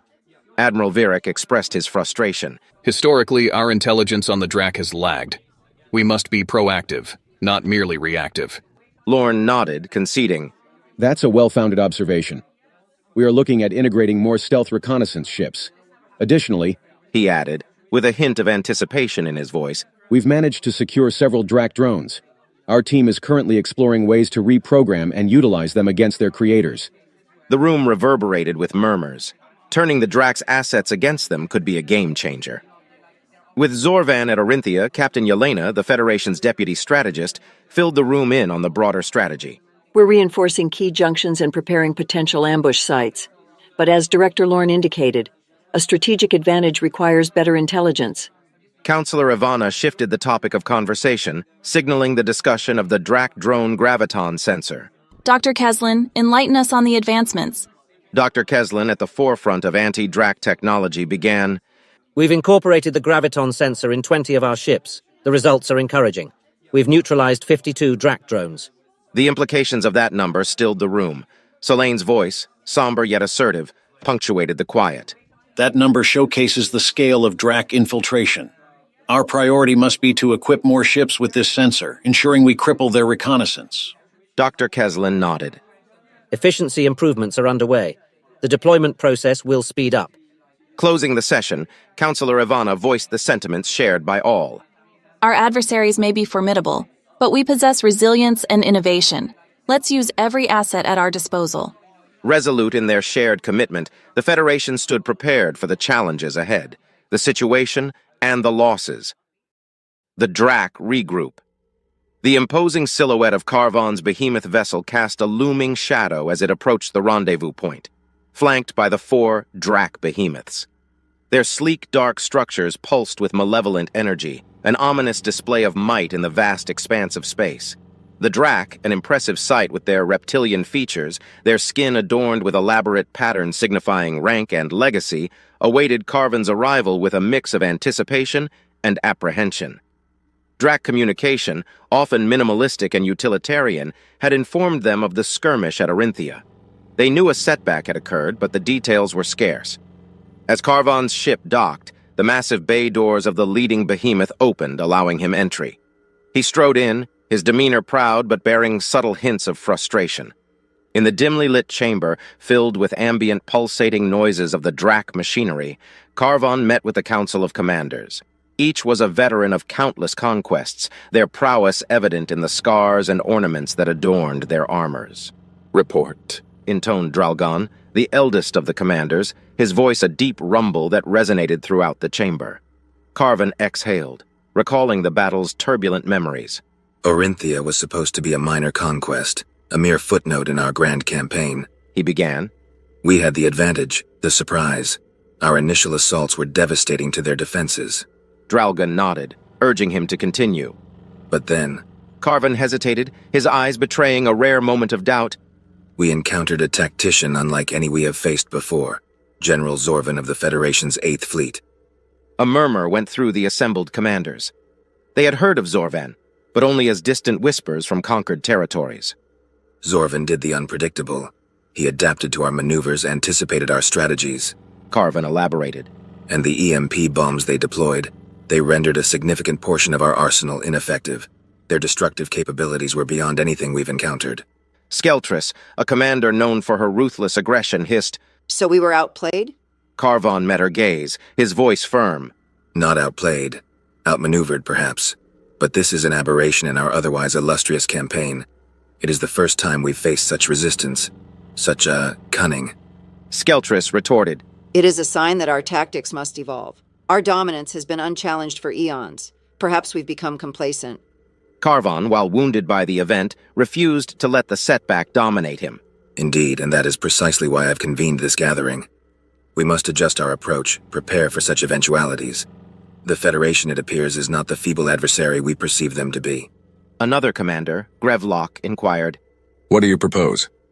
Carvon, after a moment of contemplation, replied, "Detailed analysis of the battle, scrutinizing Zorvan's strategies, understanding the mechanics of these EMP bombs. We must learn from this encounter, adapt, and ultimately overcome." Dralgon, his voice heavy with the wisdom of centuries, concluded the assembly. This battle was not just a physical skirmish. It was a clash of intellects. We will adjust, evolve. We must not underestimate our adversaries again. The galaxy is vast, and while we have reigned supreme, new challenges will always emerge. Let Orinthia be a lesson. As the commanders dispersed, Carvon remained, lost in his thoughts. The weight of the battle was still fresh, but the Drak's indomitable spirit surged within him. They would learn, adapt, and the next encounter would tell a different tale. Anxious deliberations. The grand war room of the Federation had witnessed countless debates and strategic sessions, but the atmosphere today was palpably different. The sweeping conference table was surrounded by a varied group of council members, all with eyes locked onto the central holographic projector. The weight of anticipation was almost tangible, and the only sound to pierce the silence was the soft hum of machinery and the sporadic shifting of those in attendance. At the head of the table sat Ambassador Solane, his demeanor betraying the weight of his thoughts. The lines etched into his face seemed deeper today, and his hands, usually so steady, betrayed a slight tremor. Awaiting the Rebel Alliance's response to their proposed alliance was a nerve-wracking endeavor. The potential consequences of a refusal from the rebels weighed heavily on him and every member present. As the silence deepened, a soft chime echoed throughout the room. The council's attention immediately shifted to Solane's wristcom device, its display emanating a soft blue light. Tapping the device, the room was filled with the clear, crisp voice of Captain Jorvis. "Ambassador Solane and esteemed council members," the recording began, "I report to you from the Helian shipyards, a marvel of engineering and cooperation." There was an unmistakable shift in the room's atmosphere. Every ear strained, every eye focused intently on the hologram as Captain Jorvis's words continued. This was the man in charge of what could be the game-changing upgrade of the Federation's battlecruisers. "The Helian technology surpasses all our expectations." Jorvis's voice conveyed a mix of reverence and awe. "In just 7 days, we have witnessed advancements that challenge our very understanding of science and engineering. The progress on the phaser upgrades is staggering, nearing completion. Preliminary tests on the integrated shield emitters display a resilience never before seen in Federation technology." The hologram shifted, showing glimpses of Helian scientists collaborating seamlessly with Federation engineers. "Their commitment to our cause is beyond commendable. Our teams are learning, adapting, and more importantly, evolving. They're not just training us on the technology, they're teaching us to rethink our very approach to battle." The room was electric, each word from the captain painting a vivid picture of hope and advancement. Jorvis continued, "Given the pace and dedication of the Helians, there is a strong likelihood that we may complete the upgrades ahead of the initially estimated 30 days. But we still have a long road ahead. Our commitment remains unwavering, and with the Helians by our side, I have no doubt we will achieve our goals." The recording concluded, leaving the council in a contemplative silence. Their understanding of the mission's significance had been profound, but hearing Jorvis's update, seeing the tangible progress, gave them a concrete sense of hope. Ambassador Solane broke the silence, his voice steady yet charged with emotion. "The union with the Helians isn't just a tactical advantage. This collaboration symbolizes hope, unity, and the power of combined strengths. It's a beacon for the Federation and all its allies." His gaze swept the room, meeting the eyes of each council member. With these advancements and our combined resolve, the Drak won't know what hit them. The nods and murmurs of agreement echoed the shared sentiment of a federation on the cusp of a renaissance, driven by innovation and a shared cause. Helian technological mastery. Deep within the heart of the Helian shipyard, a majestic symphony of collaboration was unfolding. It was a dance between the old and the new, the known and the unknown. The Federation crew, with their deep-set methodologies and practices, found themselves in an environment that often felt surreal, a tribute to Helian innovation. Captain Jorvis, a man whose life was defined by the cold steel of Federation ships and the humming of their engines, felt like a child taking his first steps into the universe. Everywhere he turned, there was a marvel waiting to be discovered. One such moment occurred as he stood by a Federation cruiser's phaser array. He had seen it being fired countless times, had understood its limitations and capabilities. But as Dr. Thelian approached, a series of holograms dancing around his fingertips, Jorvis's understanding was about to be radically altered. You see, Captain, Dr. Thelian began, his voice a soothing blend of authority and warmth. Your phaser technology is, in essence, a focused beam of particles. It's powerful, yes, but it's predictable. The Drak have studied its patterns. They know how to counter it. Jorvis nodded, taking in the words. And the Helian approach? Dr. Thelian smiled, his eyes gleaming with a mix of mischief and pride. He gestured towards the holograms, which displayed a swirling mass of energy, unlike anything Jorvis had ever seen. We don't focus on just one form of energy. We weave them. This is a blend of particle beams, plasma emissions, and harmonic resonances. When combined, they form a tapestry of destructive power that is almost impossible to predict and counter. Jorvis's eyes widened. The concept was simple, but its execution was pure genius. This was not just an upgrade, it was a revolution. As days turned into nights and back to days, the Federation crew and Helian scientists toiled together. There were challenges, of course. Helian technology, though advanced, was not just a plug-and-play solution for Federation ships. It required adaptation, an understanding of the core principles that guided both civilizations. One evening, as Jorvis and Dr. Thelian stood overlooking the vastness of the shipyard, bathed in the soft glow of 1,000 ships and tools, they shared a quiet moment. We are not just integrating technology, Dr. Thelian. Jorvis began, his voice soft, reflective. We are integrating philosophies, dreams, and aspirations. We are forging a bond that transcends metal and circuits. Dr. Thelian nodded. That, Captain, is the essence of true collaboration. You bring to the table your experiences, your struggles, your victories. We bring ours. And together, we create something that is greater than the sum of its parts. As they stood side by side, two leaders from different corners of the universe, there was a palpable sense of camaraderie. Their teams, once strangers divided by a vast technological gulf, now laughed, shared, and learned together. The shipyard was not just a place of upgrades, it was a crucible where a new alliance was forged. An alliance that promised not only advanced weaponry and enhanced shields, but a future where the Federation and Helians stood shoulder to shoulder against the terrors of the universe. The Rebel Council's judgment. The bustling sanctuary nestled within the Viserion Nebula, a makeshift space station forged from a myriad of ships, stood testament to the Rebels' indomitable spirit. Among the vessels docked there was Lyra's stealth ship, emblematic of their audacious escape from Drak captivity. Lyra, with the urgency of the Federation's transmission weighing on her, located Prince Arlan amidst an intensive strategic session with the rebel leaders. Interrupting, she said, Your Highness, a crucial transmission from the Federation. Silence descended upon the room. Prince Arlan accessed the message, letting the holographic playback fill the room with Ambassador Solane's voice detailing the offer of alliance, resources, and the advanced fighters. The atmosphere was palpable. As the message concluded, the council members exchanged glances, hope, speculation, and strategy reflecting in their eyes. This isn't just about matching the Drak in firepower, voiced Lithia. It's the unity, the synchrony of two formidable forces striking as one. Prince Davin, Arlan's fiery younger brother with an almost contagious fervor, said, The Federation's commitment is our game changer. With these resources, we not only defend, but also counterattack. Amid the discussions, Rice became acutely aware of a segment of the message directed specifically at him. His Federation insignia subtly gleaming, he absorbed the responsibility the Federation War Council bestowed upon him. It appears I've been entrusted to train your pilots with the upcoming fleet, Rice remarked, a hint of pride and determination evident in his tone. I'm ready and honored. Prince Arlen took a moment to absorb the weight of the transmission and the decision that lay before them. He looked around, gauging the room's sentiment. The Federation has made its offer, he began. But our path, as always, will be determined collectively. We shall convene in the main chamber shortly, with the entirety of the Council, and decide our course. The meeting adjourned, leaving a palpable tension in its wake. Prince Arlon took Lyra's arm as they exited.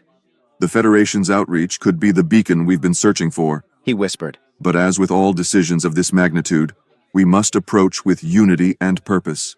And thus, it was set that the pivotal moment in the rebels' history would take place under the watchful gaze of the entire Council, determining not just their immediate path, but the fate of their resistance.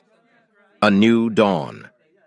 Inside the heart of the Viserion Nebula's sanctuary, the decision of the millennia awaited. Assembled around an antiquated round table, symbolizing unity and equality, the Rebel Council members convened. At its head, Prince Arlen stood, an embodiment of the hope and determination his people so fervently clung to. The Federation offers not just weapons and technology, but a renewed spirit, an invigorated sense of purpose, began Prince Arlen, his voice resonant in the chamber. What say you, my council? Shall we intertwine our fates for the promise of a free galaxy? One by one, each member stood, signifying their vote. The unanimity was striking. Every council member stood in favor of the alliance. The weight of their collective resolve filled the chamber, a tangible force of unity and defiance. The separate struggles and histories of the Federation and the rebels merged, forging an alliance built on shared purpose and mutual respect. Upon the council's dissolution, Prince Arlon promptly set to the next pressing task, preparing the rebels' response to the Federation.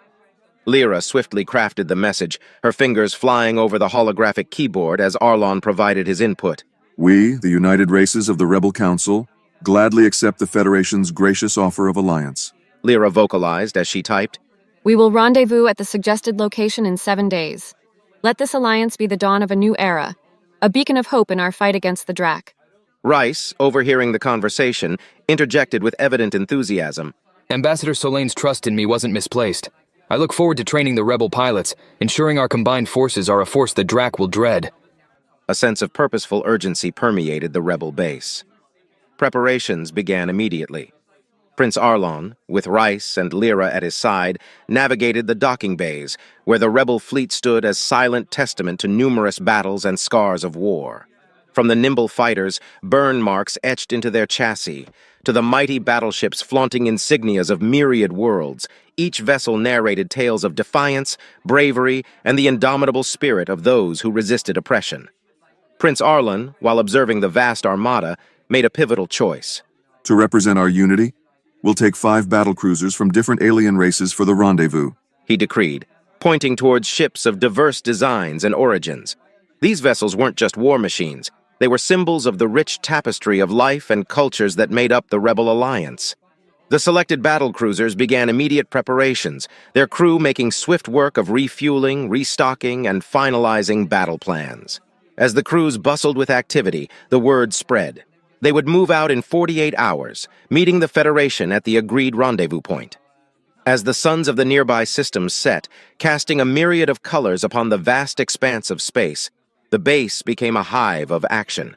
The decision of the Council, the ensuing preparations, and the promise of the rendezvous with the Federation filled the atmosphere with hope. The nebula's sanctuary, which once was a beacon of last resort, now gleamed with the promise of a brighter future. Prince Arlen, standing atop the observation deck, surveyed the frenetic scene below. This alliance is the dawn we've longed for, the first ray of light in our prolonged night. And as ships readied and crews prepped, that dawn seemed ever closer. A horizon filled with promise and the possibility of a galaxy free from the Drac's shadows. The Drac's whispers. In the heart of Drac's capital city, a dimly lit chamber became the meeting point of shadows and secrets. Zalian, a high-ranking Drac spy, paced impatiently until a hologram flickered to life, revealing a veiled figure known only as the Whisperer. The Rebel Council is mobilizing. The Whisperer hissed. Their hope, fueled by a newfound alliance, threatens our dominion. Zelian's scales shimmered with a mix of anger and surprise. The Federation? He mused aloud. It's a gambit they'll regret. The Whisperer leaned closer, the distortion of the hologram obscuring their features even more. There's more. The Federation plans to send aid and warships to support the rebels. Zelian's eyes darkened. That mustn't be allowed to happen. He growled. The rebels on their own were a minor inconvenience. I was almost tempted to let them be for a while. But an alliance with the Federation? That changes everything. We must intervene. Keep me informed. Zelian commanded, his tone dripping with menace. The rebels and their Federation allies will soon learn the price of defiance. As the transmission ended, Zelian gazed out of the chamber's window, staring at the vast expanse of the galaxy. A smirk formed on his lips. The game of galaxies had just become even more intriguing. A glimpse into the abyss. In the heart of the Drak Dominion, away from the prying eyes of lesser beings, stood the command center, a testament to Drak's technological prowess. Massive spires converged into a central chamber, dimly lit, where the gentle hum of advanced machinery provided a backdrop to the decisive whisper of interstellar plots and machinations. Inside this chamber, dominating its vast expanse, was the holo display. It shimmered and blinked, bringing to life the vastness of the universe with an accuracy no other species could boast of. Star systems, nebulae, trade routes, and fleet movements were all intricately mapped out in spectral luminescence, weaving the story of a cosmos teetering on the edge of a conflict of unseen proportions. Carvon, recently arrived from the skirmishes of Orinthia, still held the residue of battle in his demeanor. His reptilian scales glistened under the ambient lights, and a gaze sharper than the finest blade remained locked on the holo display. The myriad lights reflected brilliantly off his eyes, which darted from one point to another, assessing, calculating. To any onlooker, with his long snout and the slow, rhythmic flick of his forked tongue, he might seem like an artist appreciating a masterpiece. Yet, in truth, he was a strategist, a hunter of sorts, analyzing his prey's movements and vulnerabilities. The universe, he mused, a vast, endless expanse, yet every inch of it bends, knowingly or not, to the will of the Drak. As his mind danced from star to star, from galaxy to galaxy, a profound sense of entitlement and purpose filled him. This was not mere space. This was the canvas upon which the Drak Dominion painted its tale of conquest. But as with all stories, there were challenges, obstacles that dared to impede the march of fate. And as of late, there were gaps in that luminous tapestry. Carvon's sharp gaze narrowed upon them, sectors of Federation space where the light was duller, the information older. These were the blind spots. His jaw tightened, his earlier sense of dominion replaced by a sliver of concern. How is it possible? He thought. For generations, the Drak had prided themselves on their impeccable information network, built on the silent, relentless work of their drones. These gaps, these blind spots, they weren't just voids. They were an affront to the Drak's supremacy. The universe might be vast, but for the Drak to lack information on even its tiniest segment was an anomaly. He stepped closer to the holo display, reaching out with a gloved hand to touch a particularly large blind spot, the cold luminance responding to his touch. The display zoomed in, detailing the last pieces of information from the sector. But it was dated, over a month old, ancient by Drak standards. Carvon's thoughts raced. The Federation was a formidable adversary, no doubt, but for them to find a way to disrupt Drak's surveillance grid was unexpected. It spoke of an adaptability, a resilience, that he hadn't credited them with. He pulled back, his gaze now sweeping across the entirety of the map. Where else had they been left blind? How much of the Federation's moves were now shrouded in secrecy? It wasn't fear that crept into his thoughts, but rather a sense of exhilaration. This was the thrill of the chase, the sharpening of a blade against an equally unyielding edge. Yet the question lingered, like an itch at the back of his mind. What or who was responsible for these gaps? The Federation's technological prowess, as far as he knew, had its limits. There had to be another piece to this puzzle, another player on the board. His contemplation was interrupted by the soft chime of an incoming message. Pulling his gaze away from the vastness before him, Fleet Commander Carvon prepared to face whatever challenges lay ahead. But one thing was for certain. The game was afoot, and the Drak Dominion, despite these temporary setbacks, would not be deterred. The silent observers. The ambient hum of the command center's machinery barely registered to Carvon as he focused his attention on the newly retrieved data modules. Each module, an intricate array of spiraled memory chambers, held valuable intelligence from the Drac drones. Carvon admired their construction, the crystalline structures refracting light into delicate spectrums, representing data in its purest form. He placed one of the modules into the central interface. Within moments, vast constellations of data spread out before him, the holodisplay flickering with fresh input. Each drone had been meticulously designed, a testament to Drac engineering and their voracious appetite for knowledge. These silent observers floated through space, hidden from the naked eye, recording the machinations of the universe around them. In their subtlety and precision, Carvon saw a reflection of the Drac Dominion itself, silent, watchful, and always one step ahead. But as he parsed through the information, a growing unease settled in the pit of his stomach. There were clear signs of aging intel, movements of ships and fleets that were weeks old, strategic positions that had surely been altered by now. The drones should have relayed newer data.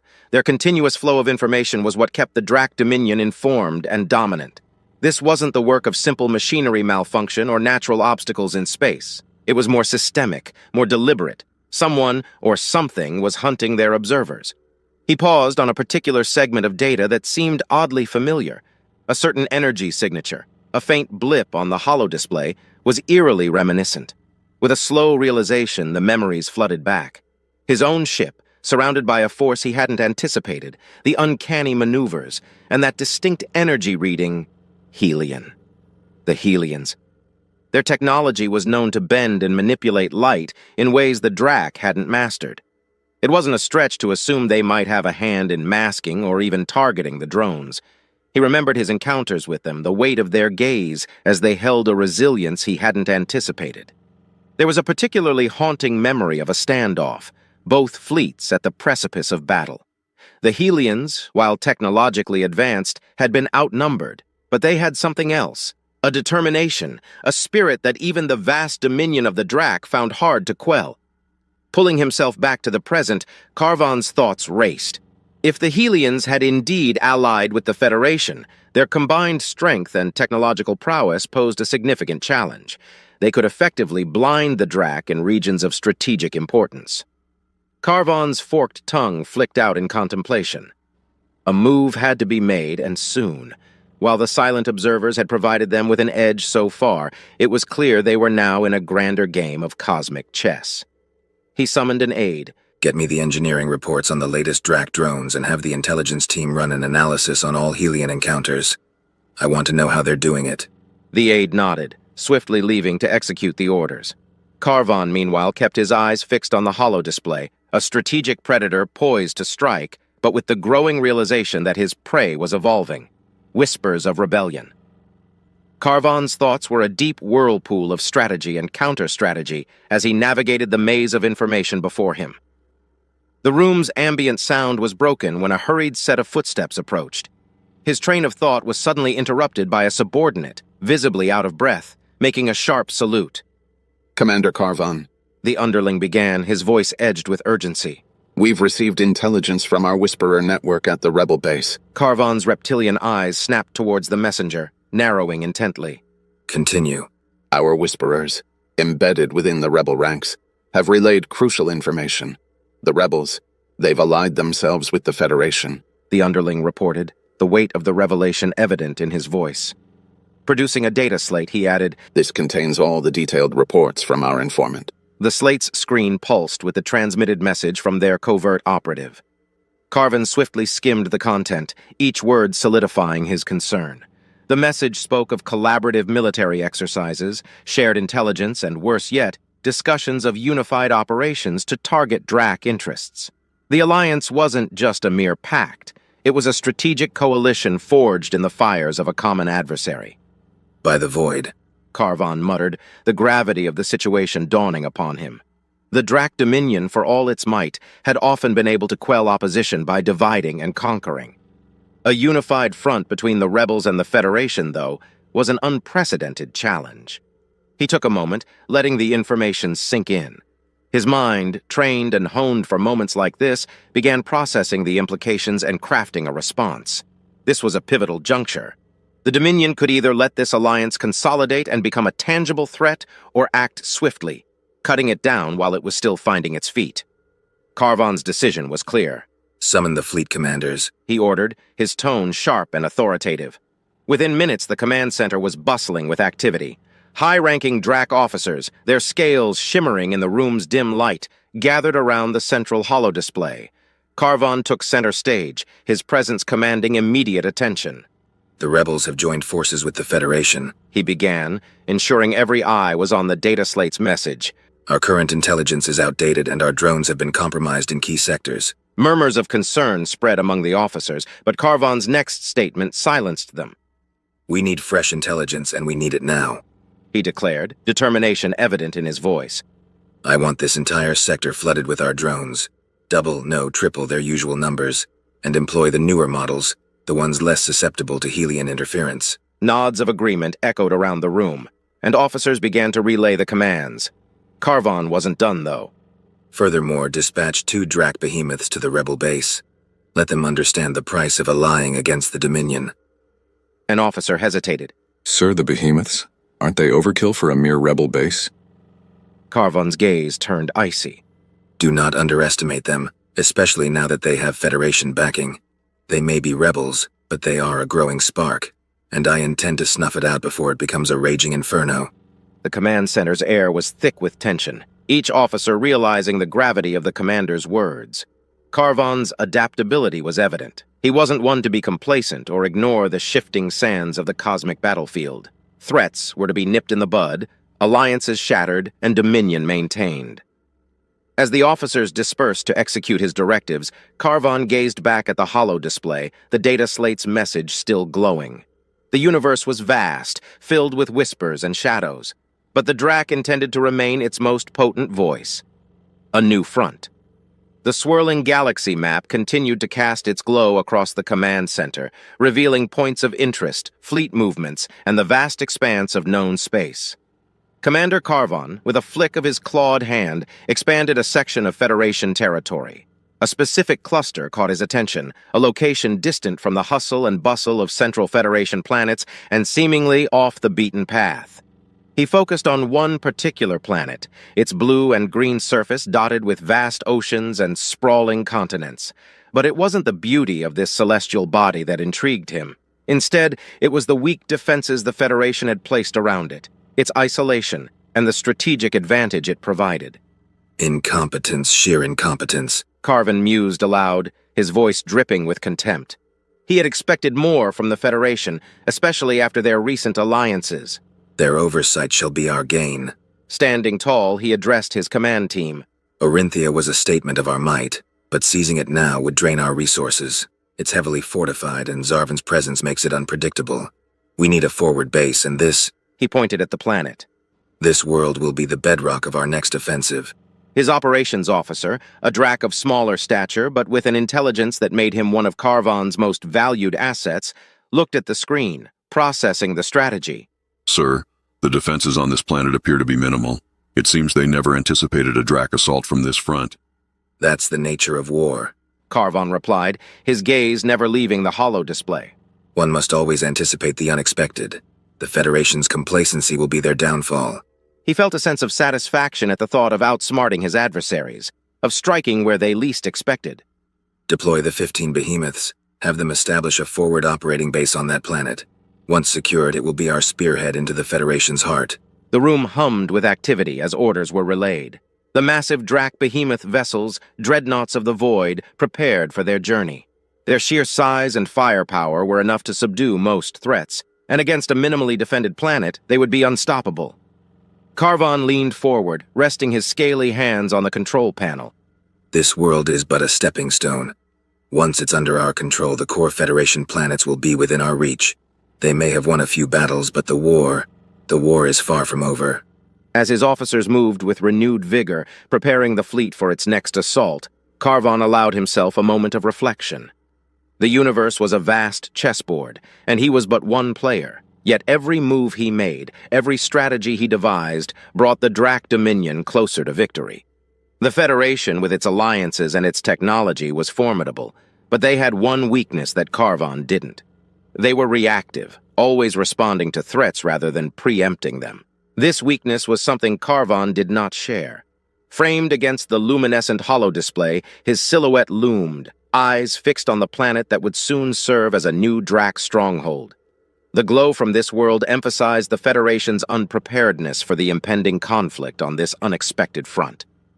Carvon's relentless ambition echoed through the vast command center, foreshadowing battles on the horizon, battles that held the power to redefine the very destiny of the universe. Alliance forged in stars.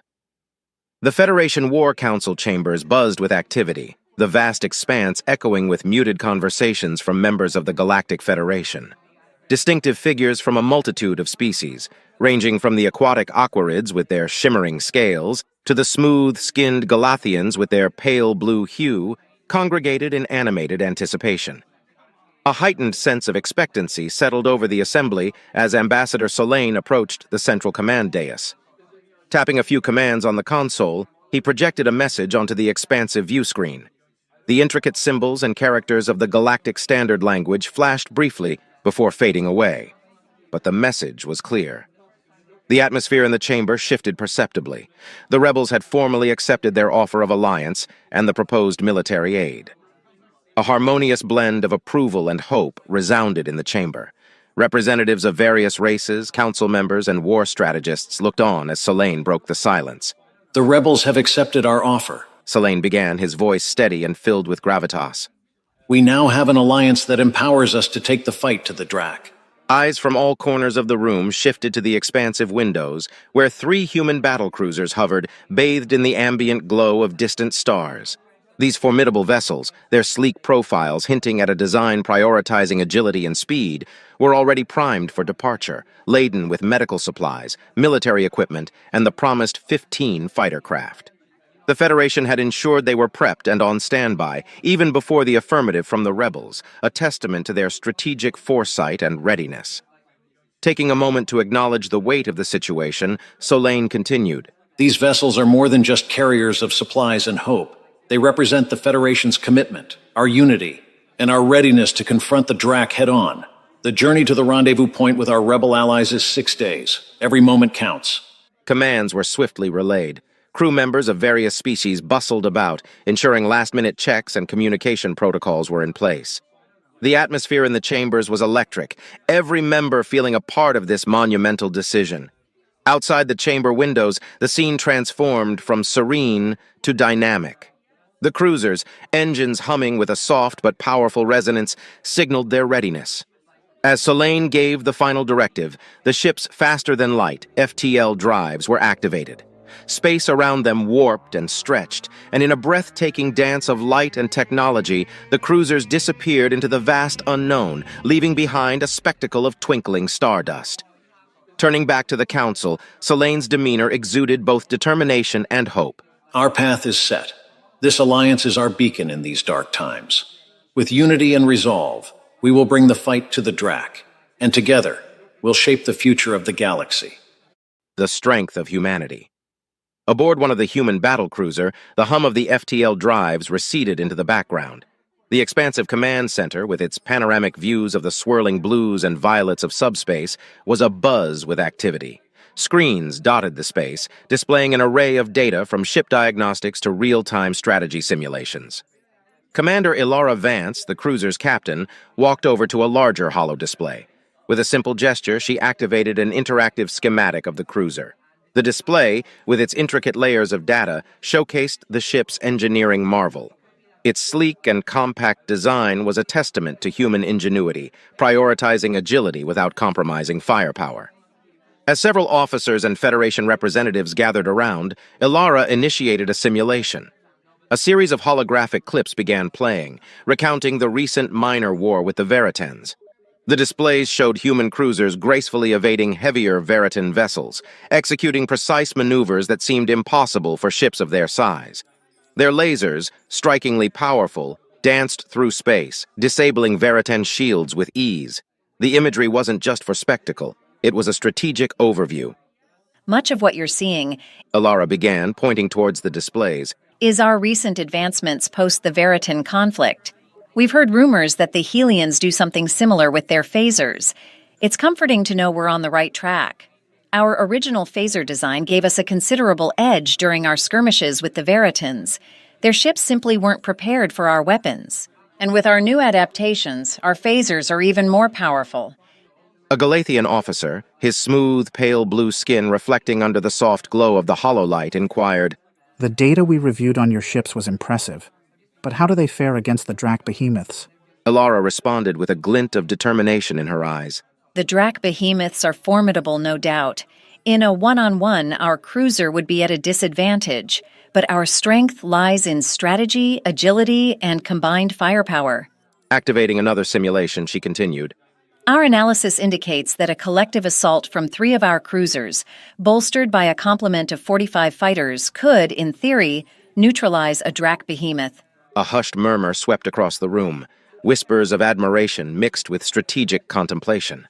An Aquarid representative, her voice echoing with a melodic lilt, asked, "Your commanders have always shown exemplary leadership. How are they preparing for this mission?" Commander Vance nodded, understanding the gravity of the query.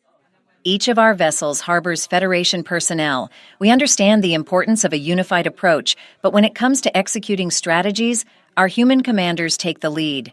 We've been in the thick of it, faced losses, and have learned from our past confrontations. Our experience against the Veritans, coupled with our adaptability, gives us an edge. Siler, a Galathian delegate, gracefully extended one of his slender hands. Beyond the imminent combative engagements, our mission has a diplomatic pulse. The heart of this alliance is not just in the might of our combined fleets, but in the threads of trust we weave together. Once we rendezvous with the rebels, representatives like us will step forward. Our role is to bridge any cultural or strategic divides and ensure a cohesive alignment of our forces and our ideals. The success of this alliance hinges not just on battles won in space, but on the understanding we foster between the rebels and the Federation. Vance acknowledged with a nod. A united front, in war and diplomacy, that's what will give us the advantage against the Drak. The discussion transitioned to a detailed strategy session, drawing upon the strengths of the Federation's diverse members and the unique capabilities of the human vessels. As the ship continued its journey through the ethereal realm of FTL, the team aboard was united in purpose, hope, and resolve. They were not just an alliance, they were a beacon of strength in the vast expanse of space. The Rebels advance. The Rebel base, bathed in the ethereal glow of its power cores, was a symphony of organized chaos. Starfighters whizzed about, docking stations clamped onto vessels for refueling, and technicians scrambled with last-minute checks. But amidst this hive of activity, a group stood apart, under the looming shadow of one of the 5 massive Rebel battle cruisers. Prince Arlon, a figure of authority with a demeanor that radiated strength, held a strategy slate, discussing the last-minute details with Lyra and Rice. Lyra's focus remained sharp, the weight of the upcoming rendezvous pressing heavily on her shoulders. Rice, though equally determined, allowed himself a smirk, trying to ease the tension. "We've been waiting for this moment, haven't we?" Rice quipped, eyes dancing with mischief.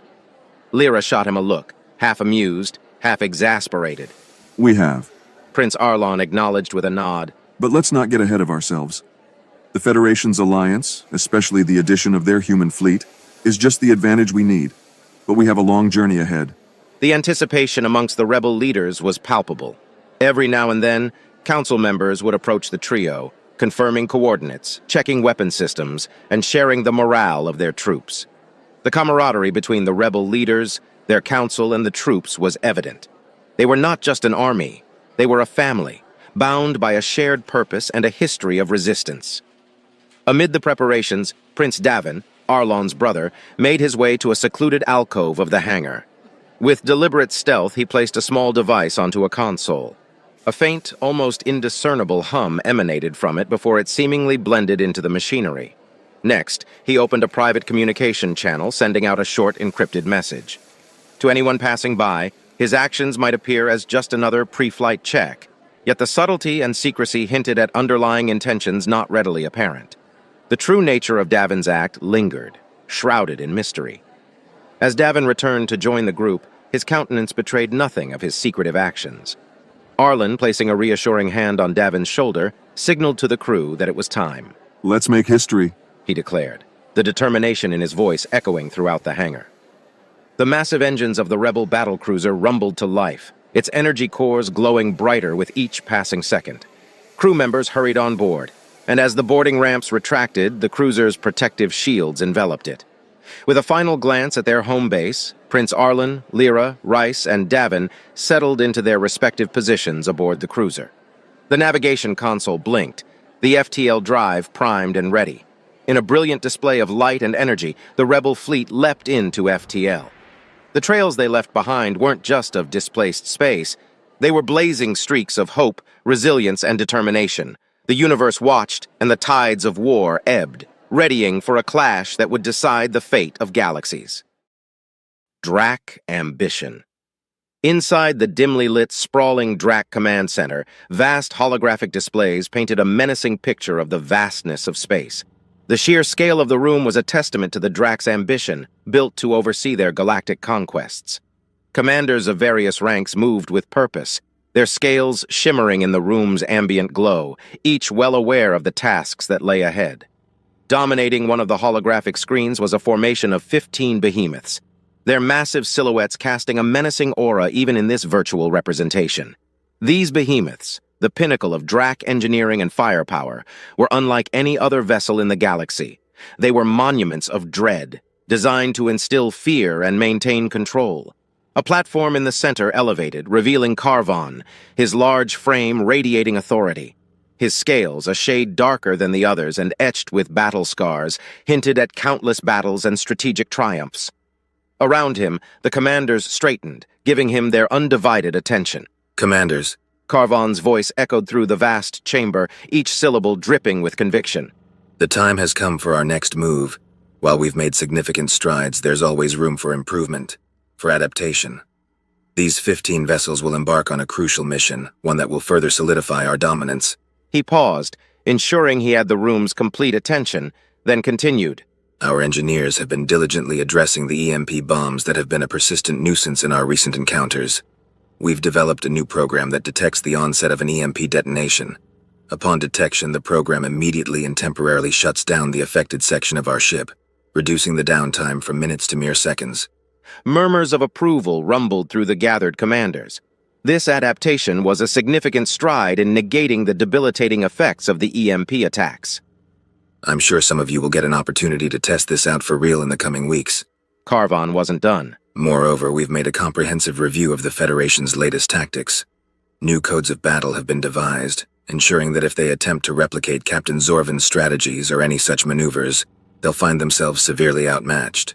A hologram showcased a simulation where Federation ships tried employing previous successful tactics, only to be countered swiftly and effectively by the Drac vessels. The demonstration was a clear message. Adaptability was the key to their continued dominance. A commander, his scales gleaming gold, stepped forward. Sector Commander Carvon, with these upgrades in our might, the Federation and their new allies won't stand a chance. Carvon nodded, a glint of satisfaction in his eyes. Indeed. But complacency has been the downfall of many great empires. We'll not make that mistake. Always stay a step ahead, anticipate their moves, and counteract before they even realize. Drawing the meeting towards its climax, Carvon's tone turned colder, more calculating. Lastly, an update on the 2 behemoths en route to the rebel base. The room grew silent, every Drac waiting in anticipation. Their directive remains unchanged. Total annihilation. I expect no survivors. The rebels, with their audacity to challenge our reign, shall serve as an example of the fate that befalls those who oppose us. A shiver ran through the commanders, not of fear, but of admiration and loyalty towards their leader. They understood the importance of making an example of the rebels, of showcasing the might and ruthlessness of the Drac Empire. As the meeting adjourned, the Behemoth fleet started its slow and menacing journey, their trajectory a clear path of conquest and dominance. In the vast reaches of space, the Drac Ambition was once again on the move, leaving a trail of cold, calculated destruction in its wake. Unseen shadows.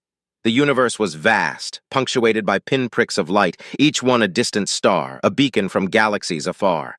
Amidst the sprawling canvas of the cosmos sat the rebel base. It wasn't grand or extravagant. Its beauty lay in its unassuming nature. Compact modules, linked by bridging tunnels and satellite antennae, rose like bristling thorns against the inky backdrop. It was a hidden jewel, a place of hope and resistance, its location known to only a trusted few. At this tranquil edge of space, danger slithered forth, undetected and malevolent. Two colossal Drac behemoths, constructs of nightmarish design, steadily made their approach. Their surfaces, dark and matte, absorbed any ambient light, rendering them near invisible against the obsidian curtain of space. The behemoths were unlike any other vessel in the galaxy. Their presence was not announced with a blaze or a roar, but with a chilling, silent intent. They drew closer to the rebel base, their gargantuan forms casting imperceptible shadows on the cosmos. Within the base, all seemed normal. LED lights blinked rhythmically, consoles beeped occasionally, and the sensors, the first line of defense, appeared to be functioning at optimal levels. Crew members took turns observing the vast screen displays, ensuring that their sanctuary remained undisturbed. Laughter and casual banter echoed in the hallways as off-duty personnel shared stories and plans for when the war would end. Their tales filled with hope for a brighter future, free from the oppressive grip of the Drac. Unbeknownst to them, that very grip was stealthily inching closer. Meanwhile, in the expansive void outside, the lone patrolling fighter ship, the Silver Falcon, glided effortlessly. Its pilot, Lieutenant Varys, was a seasoned warrior. His eyes, accustomed to the variances in the cosmic panorama, continuously scanned the vistas for any anomalies. A simple patrol, just another day's task in the vastness of space. The stillness was usually a sign of peace, a welcome respite. But today, as Varys steered the Silver Falcon through a cloud of space dust, his sensors blipped an unusual pattern. He squinted, leaning closer to the dashboard, trying to decipher the abnormality. And then, like ghostly apparitions emerging from a fog, the outlines of the Drac behemoths began to materialize on his screen. They were still distant, but their massive forms were unmistakable, and they were headed straight for the rebel base. A cold surge of realization jolted through him. "Control, this is Silver Falcon. We've got a situation," he shouted into the communicator, his voice tense with urgency. "Two Drac behemoths are approaching the base, and they're coming in stealth. Sensors at base might not detect them." Static answered him for a split second before a frantic voice responded. "Silver Falcon, confirm your readings. Two behemoths, you say?"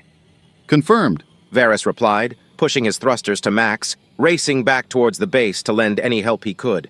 "I'm returning to the base, but raise the alarms now. We have very little time."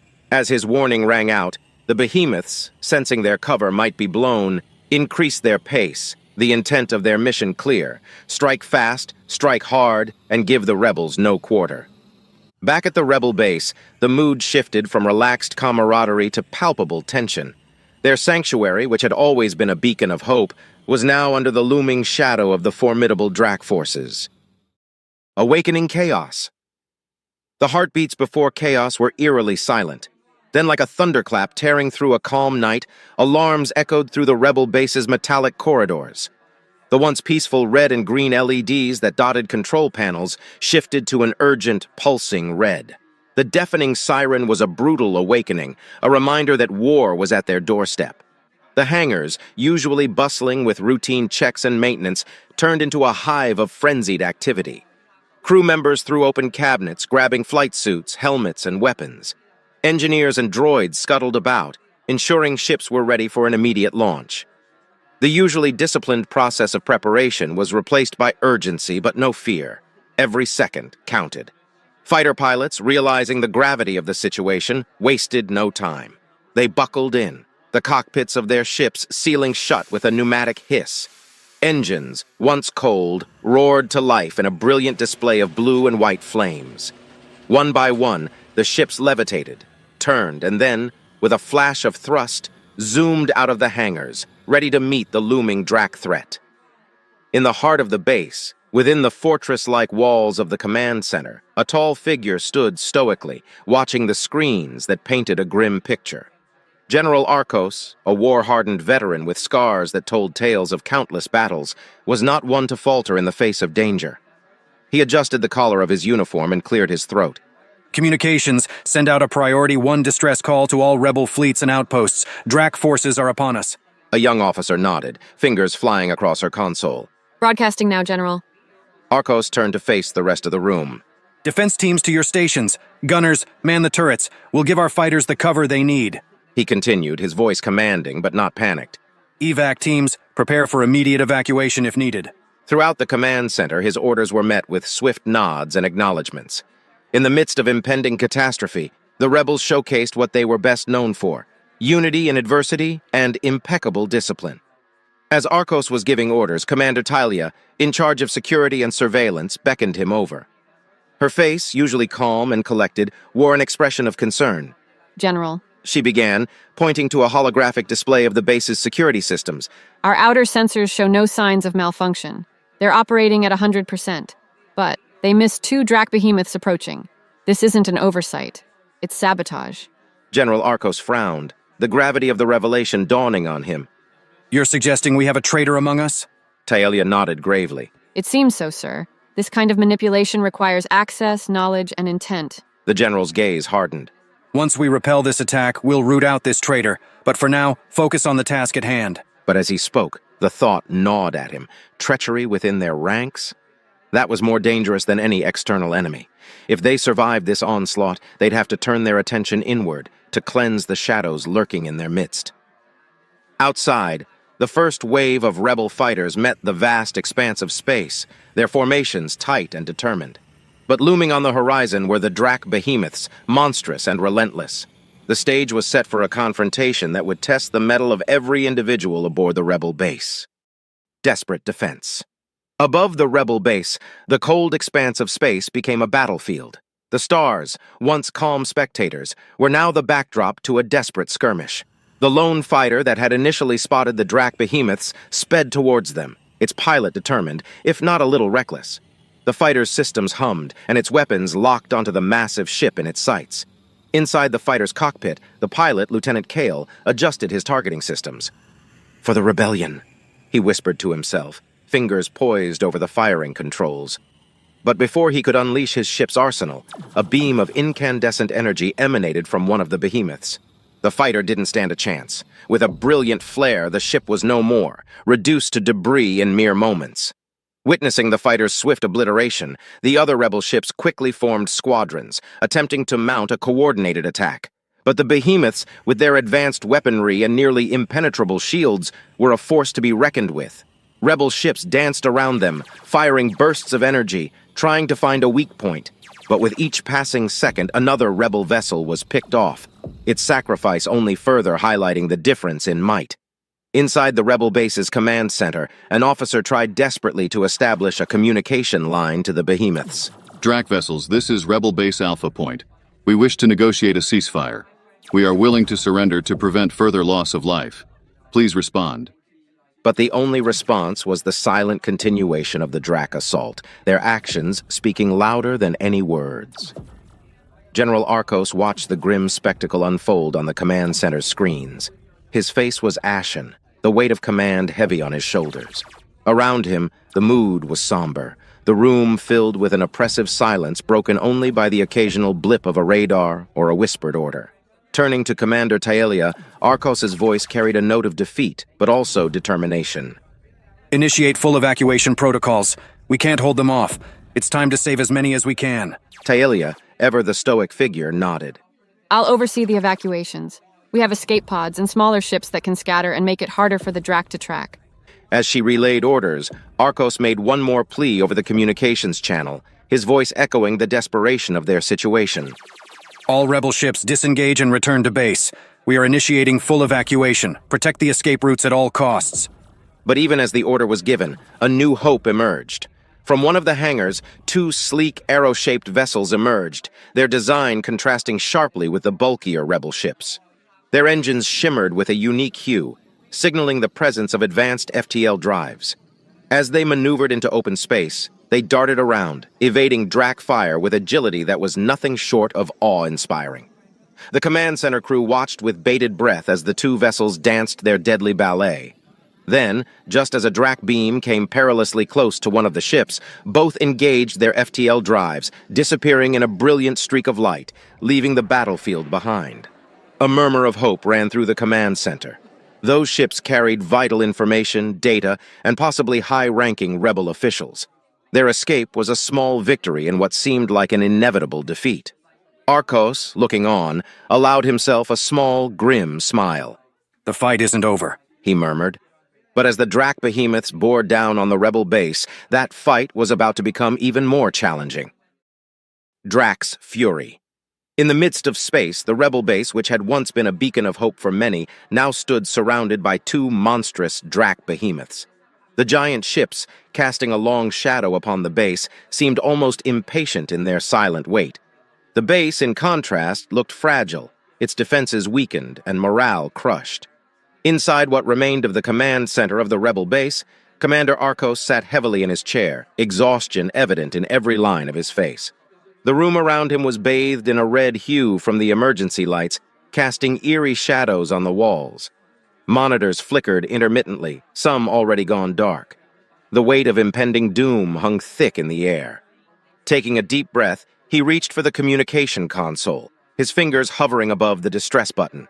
The few crew members who were left turned their attention to him, waiting for his next move. "This is Rebel Base Alpha Point's last call," he began, voice trembling but resolute. "To anyone listening, we are under siege. The Drac are here, and they have breached our defenses. We suspect sabotage. Someone on the inside allowed them to get this close undetected. Trust no one." He paused, swallowing hard. "If you hear this, make your way to Omega Base.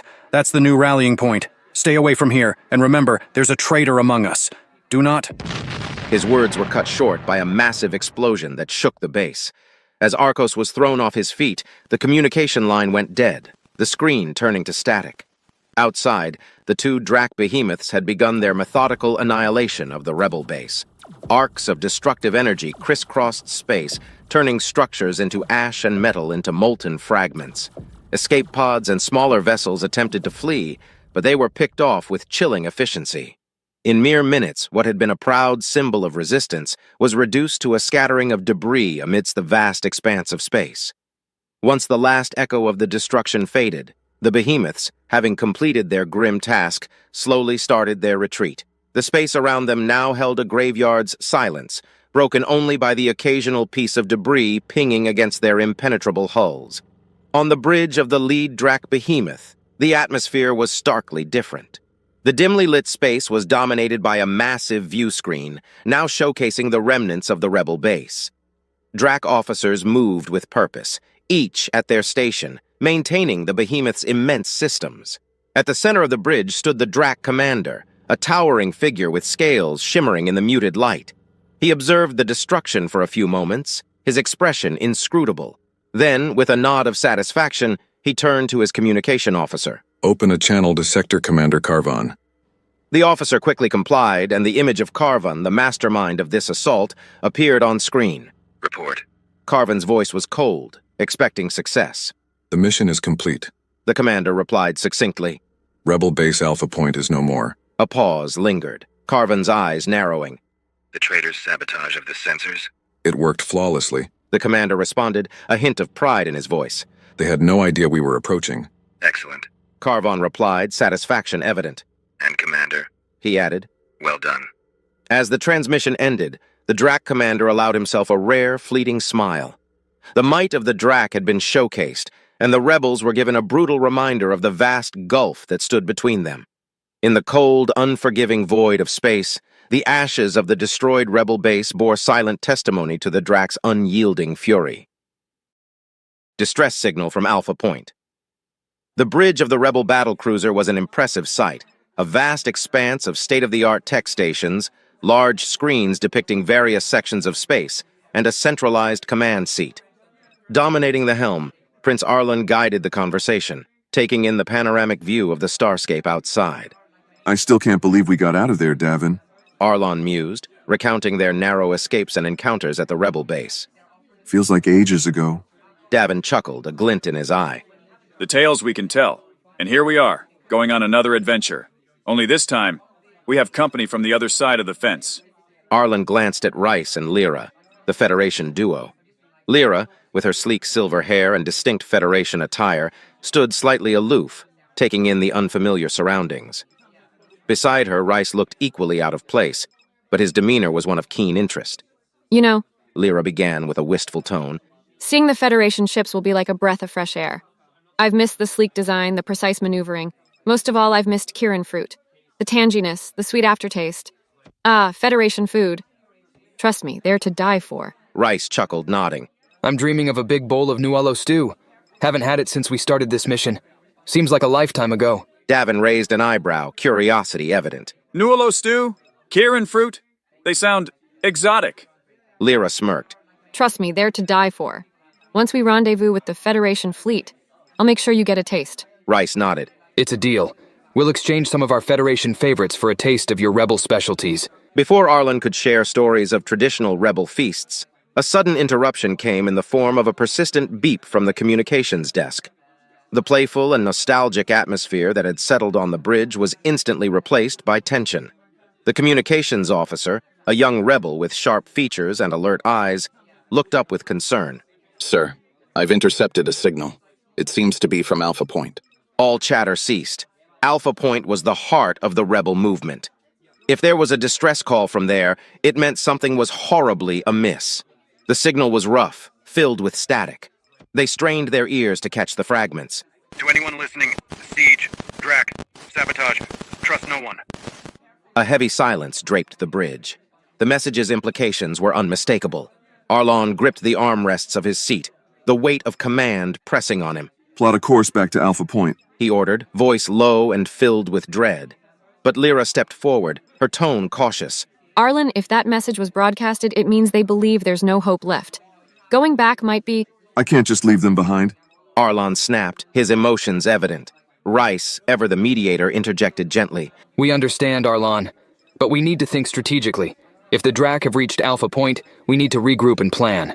The room was tense, filled with unsaid emotions and thoughts. Among them, Davin's reaction, or lack thereof, was palpable. His usually animated demeanor was eerily subdued, which drew questioning glances. Yet given the gravity of the situation, most assumed it was shock or an internal struggle with the dire news. And as the weight of the message from Alpha Point settled on the crew, the path ahead seemed uncertain. There was no turning back, but the road forward was fraught with peril and tough choices. Federation concern. The Federation vessel, the Argus, one of 3 mighty human battlecruisers en route to a rendezvous with the rebels, glided seamlessly through the cold void of deep space. Its pristine metallic sheen, symbolic of human engineering prowess, shimmered against the backdrop of distant stars. Inside, the command center was a symphony of hushed tones, as officers exchanged information and manned their stations. Above them, holographic screens displayed various sections of space, constantly updating with new data. Commander Elara Vance, a tall woman with striking silver eyes, monitored the crew's efficiency from her captain's chair. She was known for her meticulous nature, an attribute that had seen her through many challenging missions. Her contemplation was interrupted by a soft chime. The communications officer, Lieutenant Mercer, raised his head, his face visibly pale. Commander, we've picked up a distress signal. It's from Alpha Point. The air in the room grew thick with tension.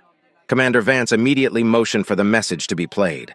The garbled words echoed through the chamber, the urgency clear despite the static. Siege, Drac, sabotage, trust no one. Alara's expression hardened, her mind racing. Get the senior officers in the briefing room, now. Within minutes, the room was occupied by the ship's top brass. The dim lighting cast elongated shadows, further intensifying the atmosphere. We've all heard the message. Alara began, her voice steady. Our rendezvous with the rebel fleet is in 3 days.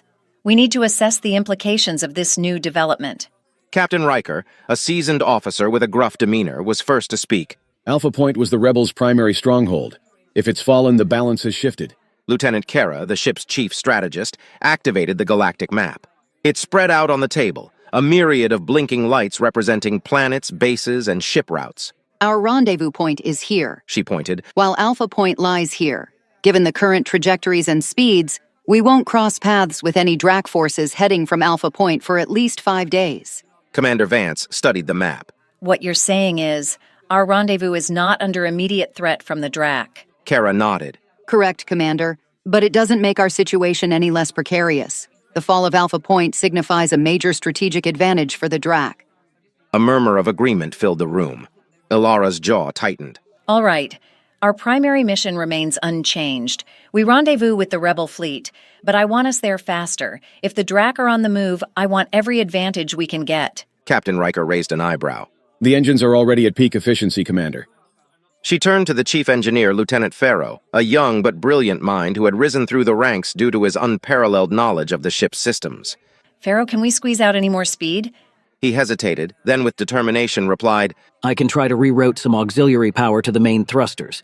It might give us a slight edge, maybe shave off a few hours, but it's going to strain the systems. Do it, Ilara commanded. I'd rather strain our engines than be caught off guard by the Drac. Lieutenant Farrow nodded and promptly exited, his team following close behind, ready to implement the modifications. As the meeting dispersed, Commander Vance took a moment to gaze out of the viewport. The vast expanse of space stretched endlessly, its depth hiding secrets, threats, and challenges. The message from Alpha Point was a stark reminder that in the great cosmic dance, the next step was always unpredictable. She just hoped they were making the right one. The Eighth Fleet's plan. In the vast expanse of space, Orinthia, with its cerulean glow, stood as a beacon of hope. Orbiting above, the indomitable might of the Eighth Fleet served as a testament to the resilience of the Federation. The aftermath of the fierce confrontation with the Drac behemoths had left scars on both the planet below and the ships above. Yet the spirit of unity and determination thrived. Within the flagship's main conference chamber, General Zorvan, commander of the Eighth Fleet, stood pensively.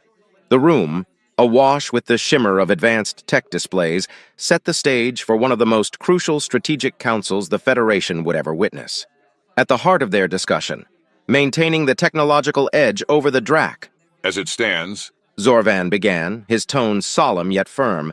Our EMP devices are now known to the Drac. If we rely on their efficacy at the next encounter, we could get a rude awakening, especially if the Drac developed any countermeasures. We need to evolve. Anticipate the Drac's adaptations. Captain Elson, never one to mince words, leaned forward. Agreed. Our dependence on the EMPs could be our undoing. The Drac will study, adapt, and counteract. Dr. Callista Fail, the lead engineer whose work had revolutionized many of the Federation's tech assets, activated a holographic display. The spinning representation of their current EMP bomb filled the room. The challenge ahead is multifaceted. The Drac will prioritize neutralizing our EMP advantage. We need to be several steps ahead. General Zorvan nodded. Present your innovations. Dr. Torin Vash, a rising star among the Federation's engineering ranks, presented the first proposal. Micro-shielding? He began, pointing at a layered representation of the EMP. This encapsulation ensures that the EMPs are almost invisible to conventional sensors. It's like hiding a needle in a haystack. But, Captain Elson interjected, doesn't this shielding dilute the effective range of the EMP pulse? Dr. Fail countered, It does, to an extent. However, we have another avenue, miniaturization. She then showcased a downsized model of the EMP. Reducing its size by half makes it more agile, more difficult to detect. True, the resultant pulse will be smaller, but consider this. A swarm. Thousands of these dispersed in a coordinated fashion. It's not about the intensity anymore. It's about volume and unpredictability. Zorvan, always appreciative of forward thinking, posed a query. Have we considered integrating both? Micro-shielded miniaturized EMPs? The engineers exchanged glances, the possibility evident in their eyes. Dr. Fail responded, It's ambitious. The R&D would be intense, but it's feasible. The general's expression hardened. Begin prototyping immediately. We'll run battle simulations by the end of the cycle. As the conversation continued, another officer, Lieutenant Mara, introduced another tactical proposal. General, while the EMPs are being innovated, we've been researching a new drone tech. Think of them as decoys, drawing Drac fire and sensors away from our main fleet and the revamped EMPs. Zorvan, intrigued, urged her to go on. They mimic our ship's energy signatures, making it nearly impossible for the Drac to differentiate between real vessels and decoys. This, coupled with the new EMPs, could wreak havoc on Drac formations. The room hummed with the energy of possibilities. The combination of revamped EMPs and advanced decoy tech could reshape the balance of power in their ongoing conflict with the Drac.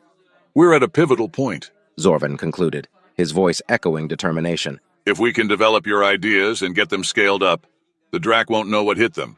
Let's get to work. As the assembly dispersed, the magnitude of their task loomed large. Yet, with leaders like Zorvan and minds like Fael and Vash, hope was more than just a sentiment. It was a tangible force. Above Orinthia, the Eighth Fleet prepared for the next phase of the interstellar chess game. The Blue Planet Gambit. Within the flagship's main conference chamber, the massive holographic projection table at its center displayed an intricate network of stars and planetary bodies. A small, isolated blue dot blinked, drawing the room's collective attention. Zorvan pointed to the blue speck. This, he stated, may be our next point of contention? Captain Verrill, squinting at the representation, asked, What significance does this remote planet hold? It's barely charted in our logs. Zorvan continued. Its significance is not in its resources or its inhabitants, but its location. It sits on a vital junction. If the Drak were to control it, they would have a direct channel to our core planets. Commander Iana chimed in, a hint of surprise in her voice. But it's lightly defended. From what we know, it's mostly uninhabited. Why haven't we fortified it? Zorvan sighed. In our focus on primary battlefronts, we've overlooked such border planets, but that doesn't mean our adversaries will. A murmur of unease spread. Lieutenant Rowe speculated, Could it be a trap? Perhaps the Drak want us to divert our resources there? Admiral Threx, a seasoned veteran, countered, Or they may genuinely view it as a strategic asset. Either way, we can't afford to ignore it. Zorvan interjected, his voice decisive. Trap or not, we fortify and defend. We'll not cede 1 inch of Federation space without a fight. Orinthia has enough defenses for now. The Eighth Fleet will move to protect the Blue Planet.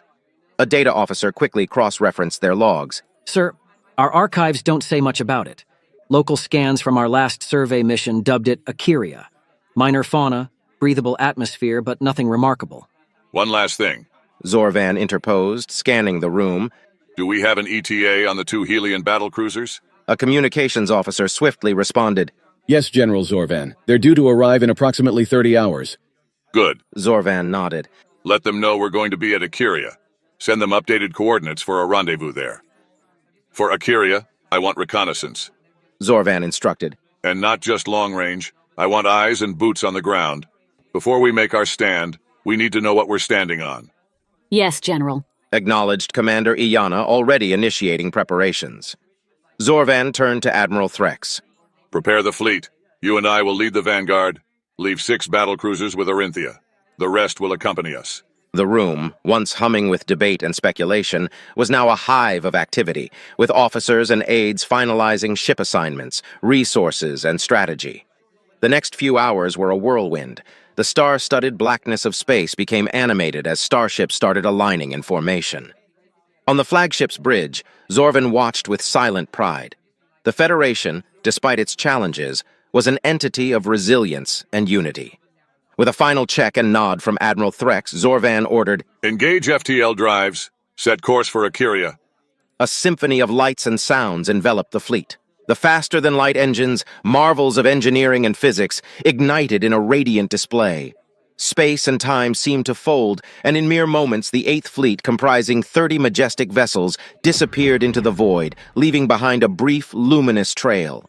Beyond, in the vast frontier of the galaxy, lay Akiria, a mysterious blue planet that had unwittingly become a linchpin in the interstellar conflict. As the Federation fleet raced toward it, the future remained uncertain, but their resolve was unmistakable.